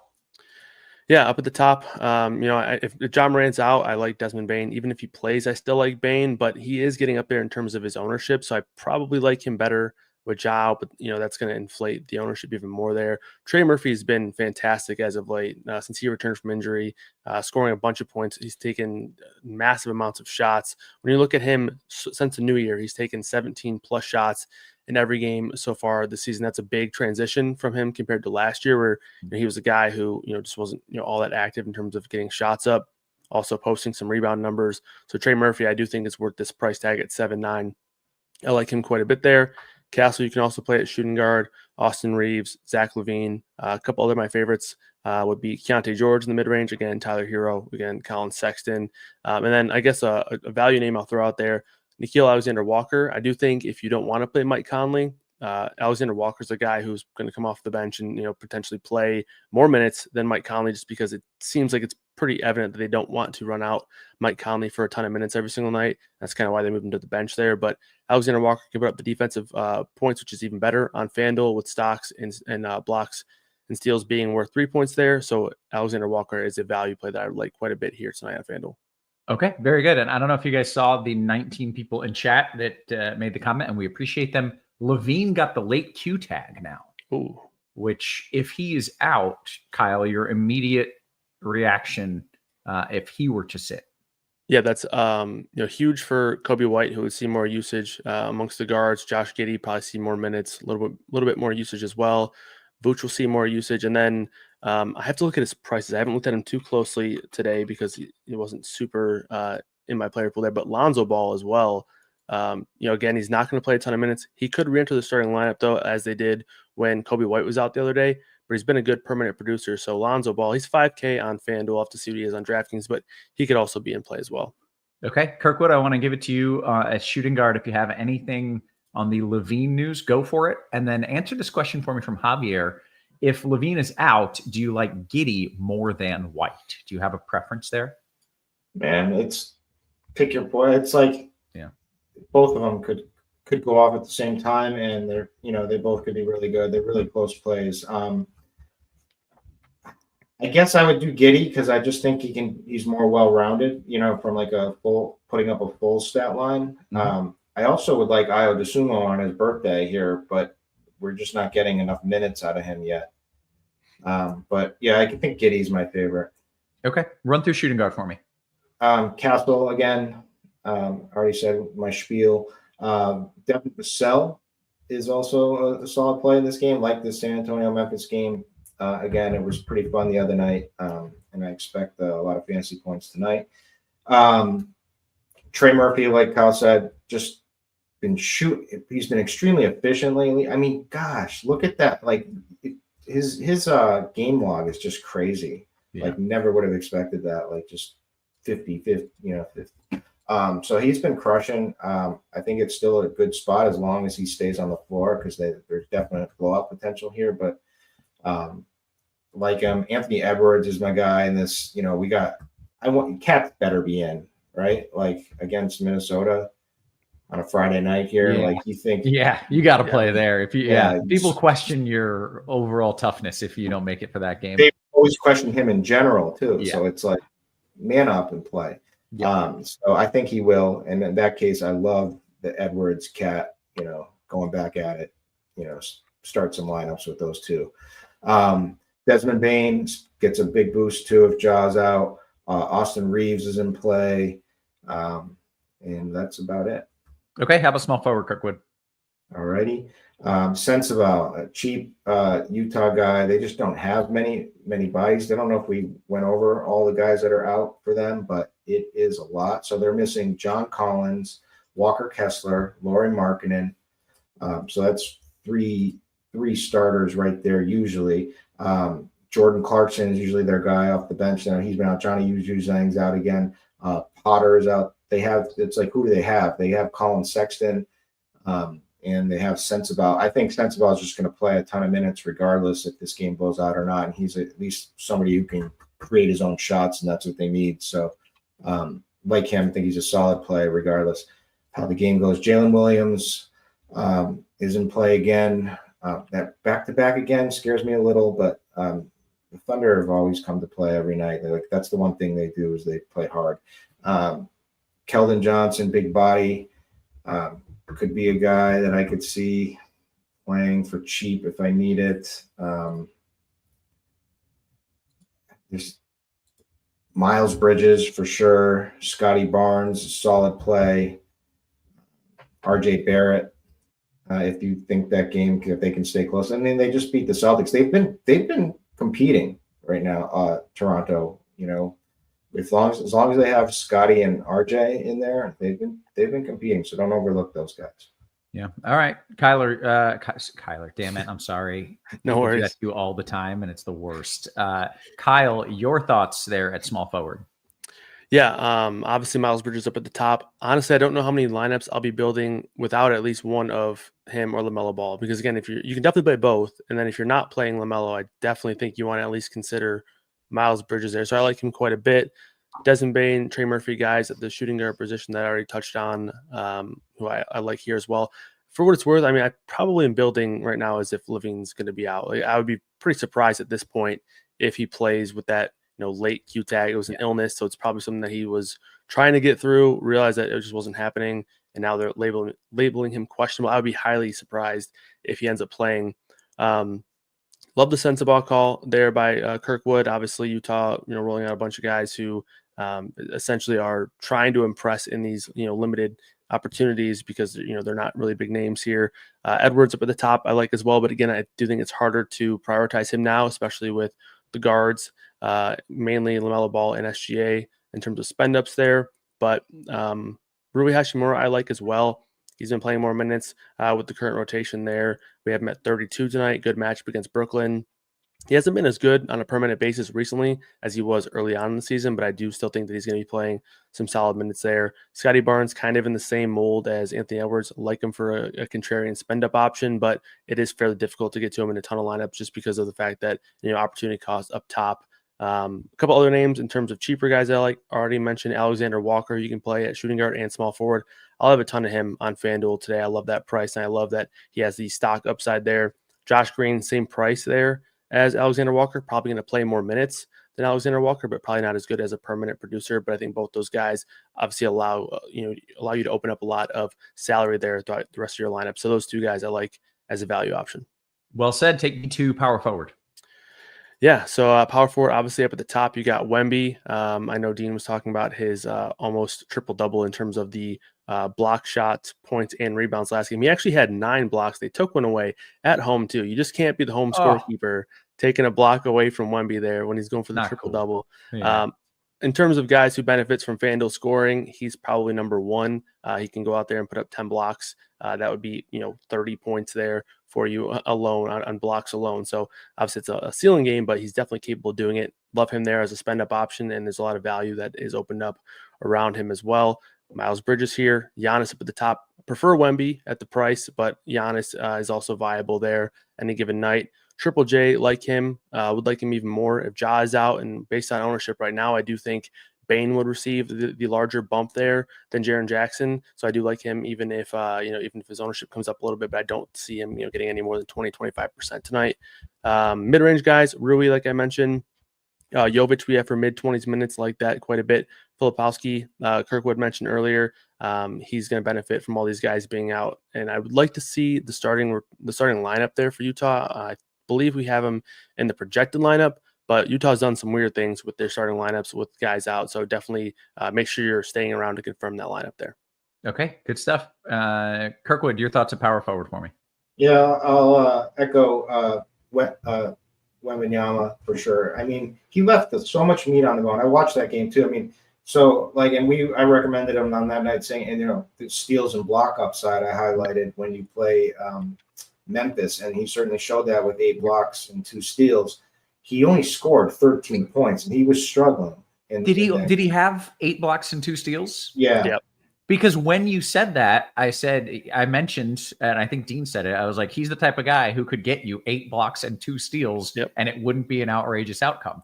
And he actually did. I didn't realize we nailed it. And you also nailed the Josh Hart triple double the last. That was a lot. That was a lot. Thank you. The weatherman. All right. So I love Wemby. Love Giannis too. Against Toronto, like they gave up a bunch of steals and blocks too, and a lot of sloppy turnovers that he could totally take advantage of. So I like him. Anthony Davis, also Jaren Jackson Jr. Power forward is stacked. Jalen Johnson, Miles Bridges are like kind of that next tier. Zion crushed in his 24 minutes in his last game.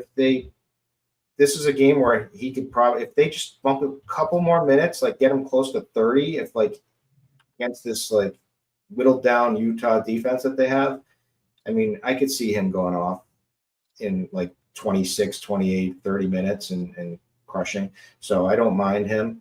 But I already mentioned Filipowski and Scotty Barnes. And I guess the other angle, if you want to do the double revenge, I like Ant because he's kind of taking over the team at the moment. But like Julius Randle is the other revenge piece. Yeah.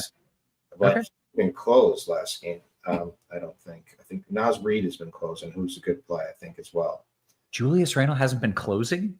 Yeah, they closed with Naz Reid like 2 out of the last 3. Oh, right. I mean, he has not fit in well. Yeah. It didn't really seem like he would fit in well anywhere, but that's besides the point. Kirkwood, take me to the center spot. What do you like there? He'd be great on like the Utah Jazz tonight. Like, sure. Like, yeah. That's where he'd score 60 real points. And, yeah.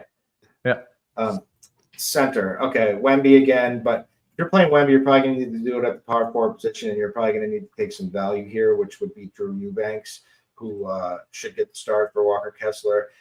Little worried about him, and if this game blows out, if they keep him in or not. But he crushed in 20 minutes against Charlotte. He did well. He had 31 minutes against Brooklyn. Should get the start tonight. So he's a solid piece of value. Mark Williams is the guy in Charlotte now, without much competition for minutes behind him. So, we saw him after that trade that he just bumped up to 36 minutes in his last game against Utah. And he almost put up a 60-burger. So love him.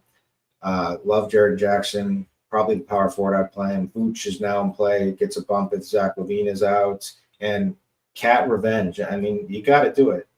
You just have to. They'd already played. I think they played twice, but in the last game he played, he put up 67 fantasy. I think 70 on DraftKings. Yeah. But yeah. He's a vengeful cat. Kyle, your thoughts at center for me?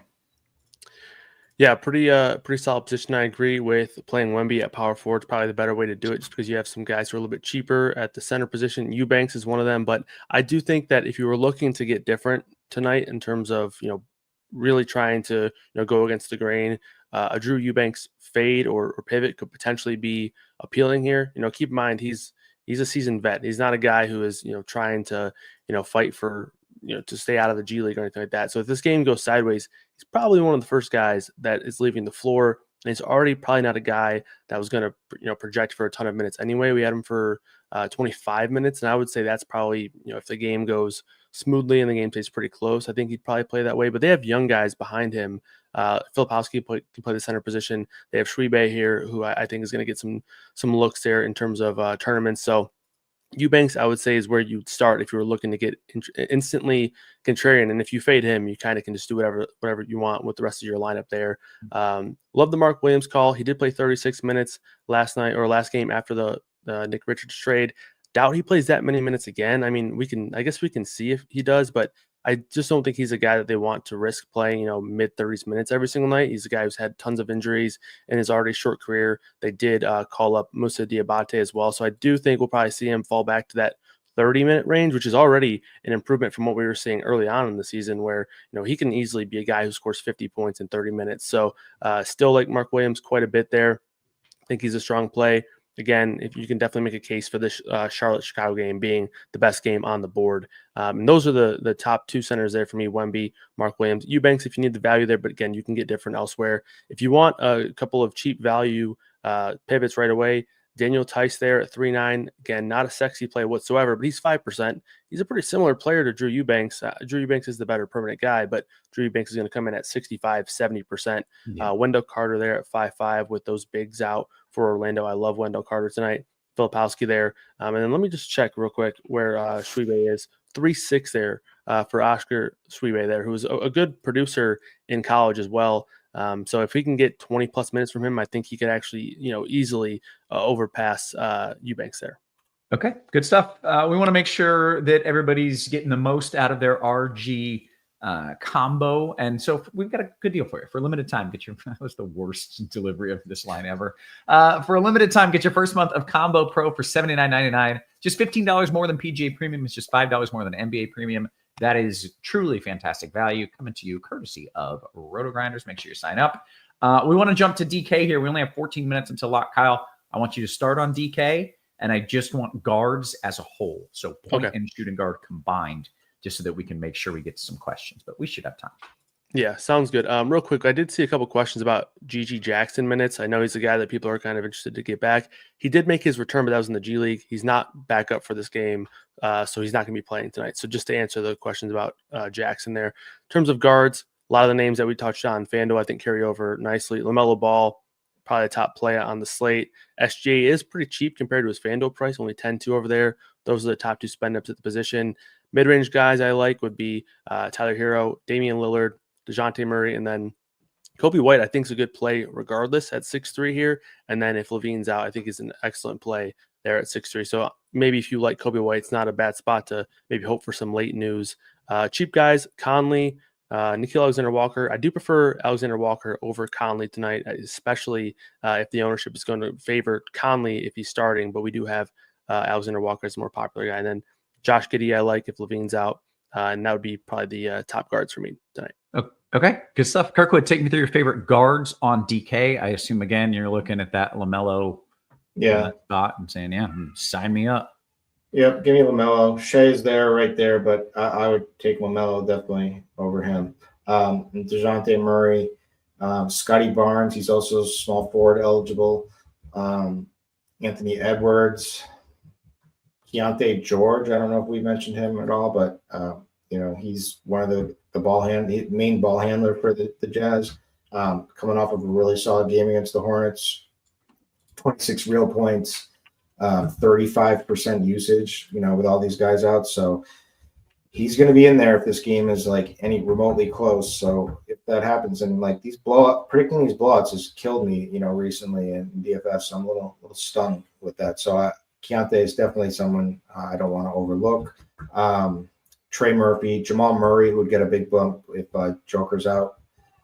And, you can play Mike Conley again. He's only 3,500, which is really cheap. So much better over on DK than FanDuel.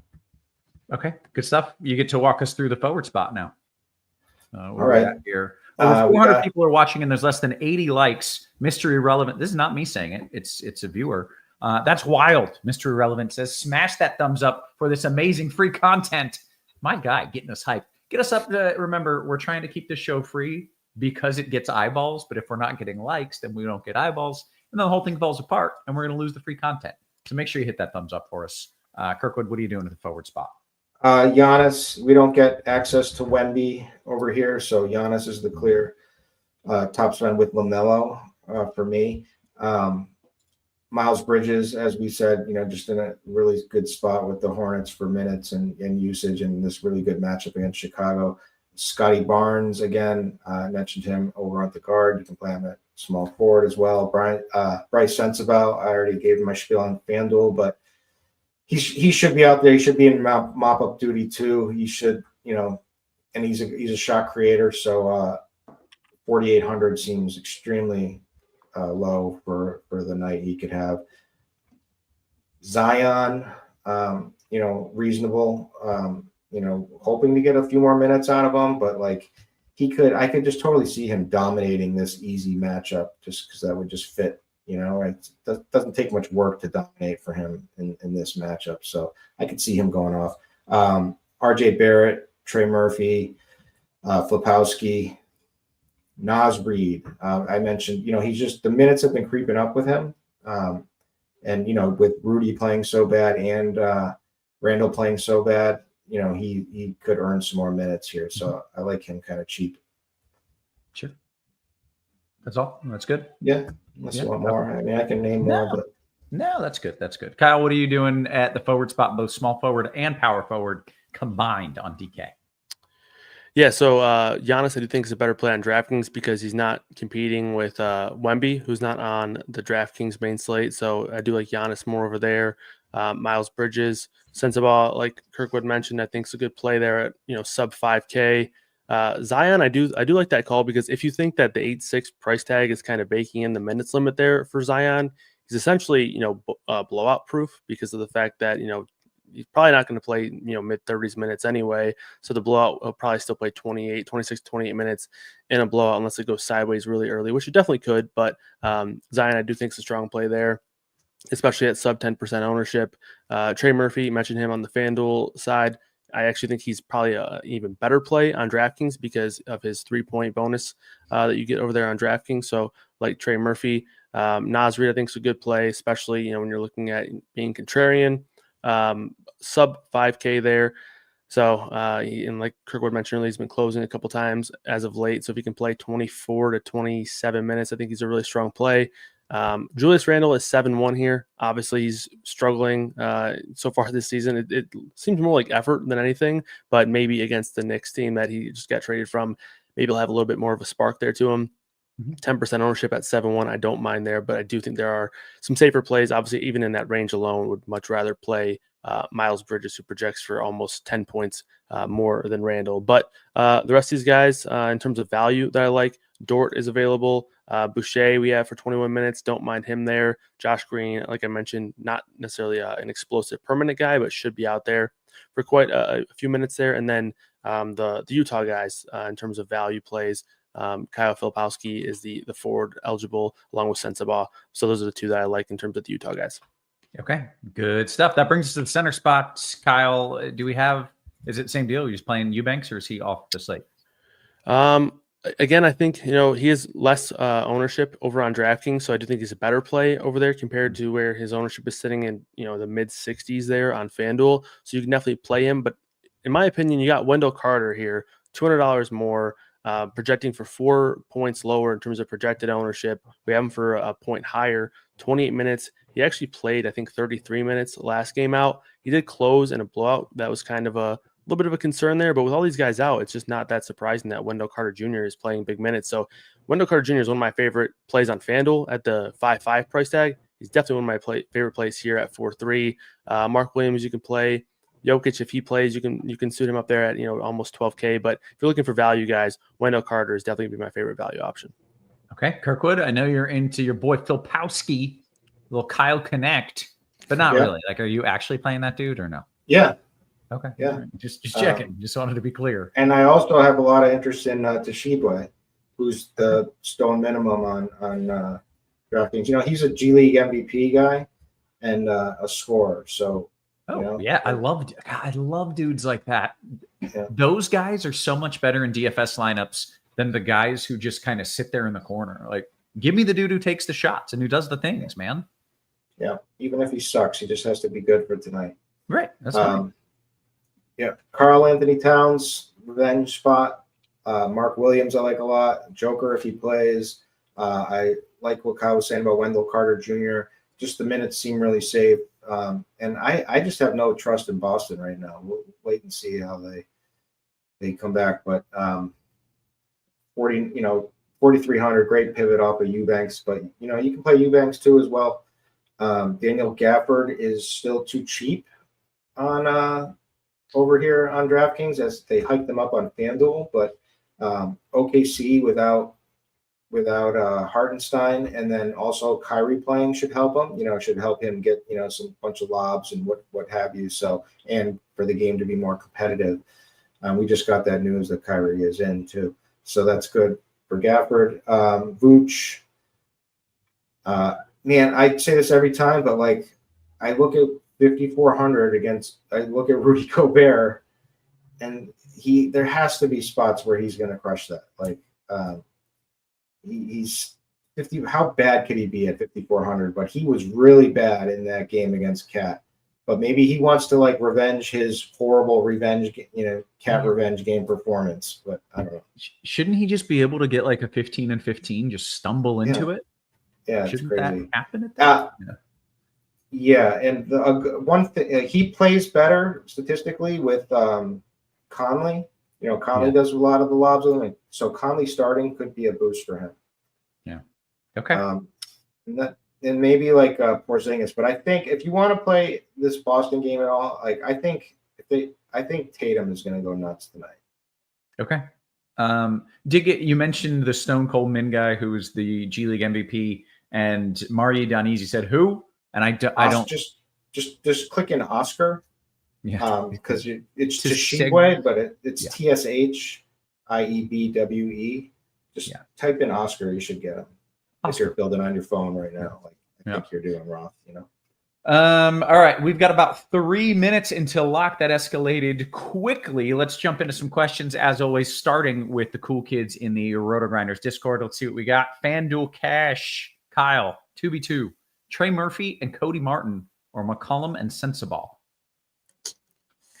I like Sensabaugh more than Martin, but I like Murphy quite a bit more than McCollum. So I'll go with the Murphy side. Okay, good stuff. D-Dot says Kirkwood, FanDuel single entry. No love for Jimmy Buckets. Doesn't he have a lot to prove? Yeah, was there just a memo that he's back, or what? I don't know what the hell's going on there. Yeah, they made some pretty limited though, minutes wise. I wouldn't be surprised at anything. I wouldn't be surprised if he's completely limited. I wouldn't be surprised if he just takes 100 shots and plays like full minutes and this is his, like I have no idea what to expect from him. Yeah, that's fair. Yeah. Okay. So then not out of the question. I don't know if his price has dipped, but is it crazy to play him as a GPP dart? Yeah, I mean, if you get that other scenario I said where like they play him and he gets, and he just takes over the game because he's super motivated to get the hell out of there and say like, look, I'm the best or whatever, something like that. Okay. DK Cash question, Kirkwood, OG and SGA, straight up letter theme there, OG and SGA, or Carter and Giannis?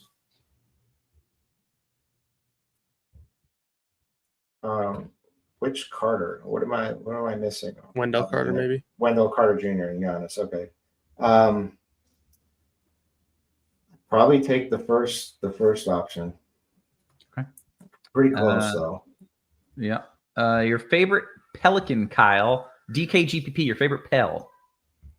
I mean, if you have the money, I still think that Zion's a pretty strong play, because if you look at the risk to lose minutes, Trey Murphy is a guy who can play 36 minutes, but if the game's a blowout, he's not going to do that. If the game's a blowout, Zion could still play 28 minutes here. So I'll take Zion there.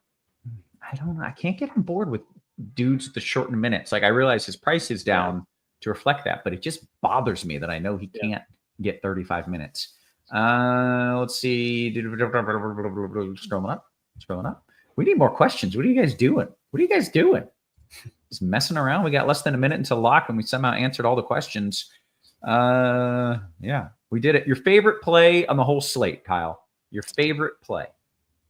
I mean, in terms of being contrarian, I think Tshiebwe is my favorite play, just because I think if he is able to play equal or more minutes than Eubanks, there's a ton of leverage there. But LaMelo Ball is my favorite just play, but he's obviously going to be very chalky. Okay. Kirkwood, you may have the same exact answers. I don't know. Your favorite play on the slate? I mean, it's LaMelo Ball. Yeah. But he's chalk. Yeah. But he's gonna crush. It's about what I expected here. Let's see. What's up with Josh Hart? If Cat is out, play him is how I feel pretty strongly. But if Cat is in, probably don't. Kirkwood? Yep, exactly. Yeah. It's because his price is like $8K now. Is that what is he up there? Cat ruled out at 7:00. Oh, hey, there you go. Luckily, only one game locked at 7. Love Josh Hart. Yeah. So, I just feel like he's probably in line for another one of those kind of janky triple doubles, like a 10, 11, and 10 kind of game that can, sometimes get you there. Okay. Cat, we're judging you for missing this game. DiVincenzo's sitting too. No revenge out here. These people are not vengeful whatsoever. All right, we're going to bounce on out of here. So for Kirkwood, for Kyle, for our wonderful production crew, always working hard behind the scenes, guys, we appreciate you. We love you. We will catch you tomorrow. You have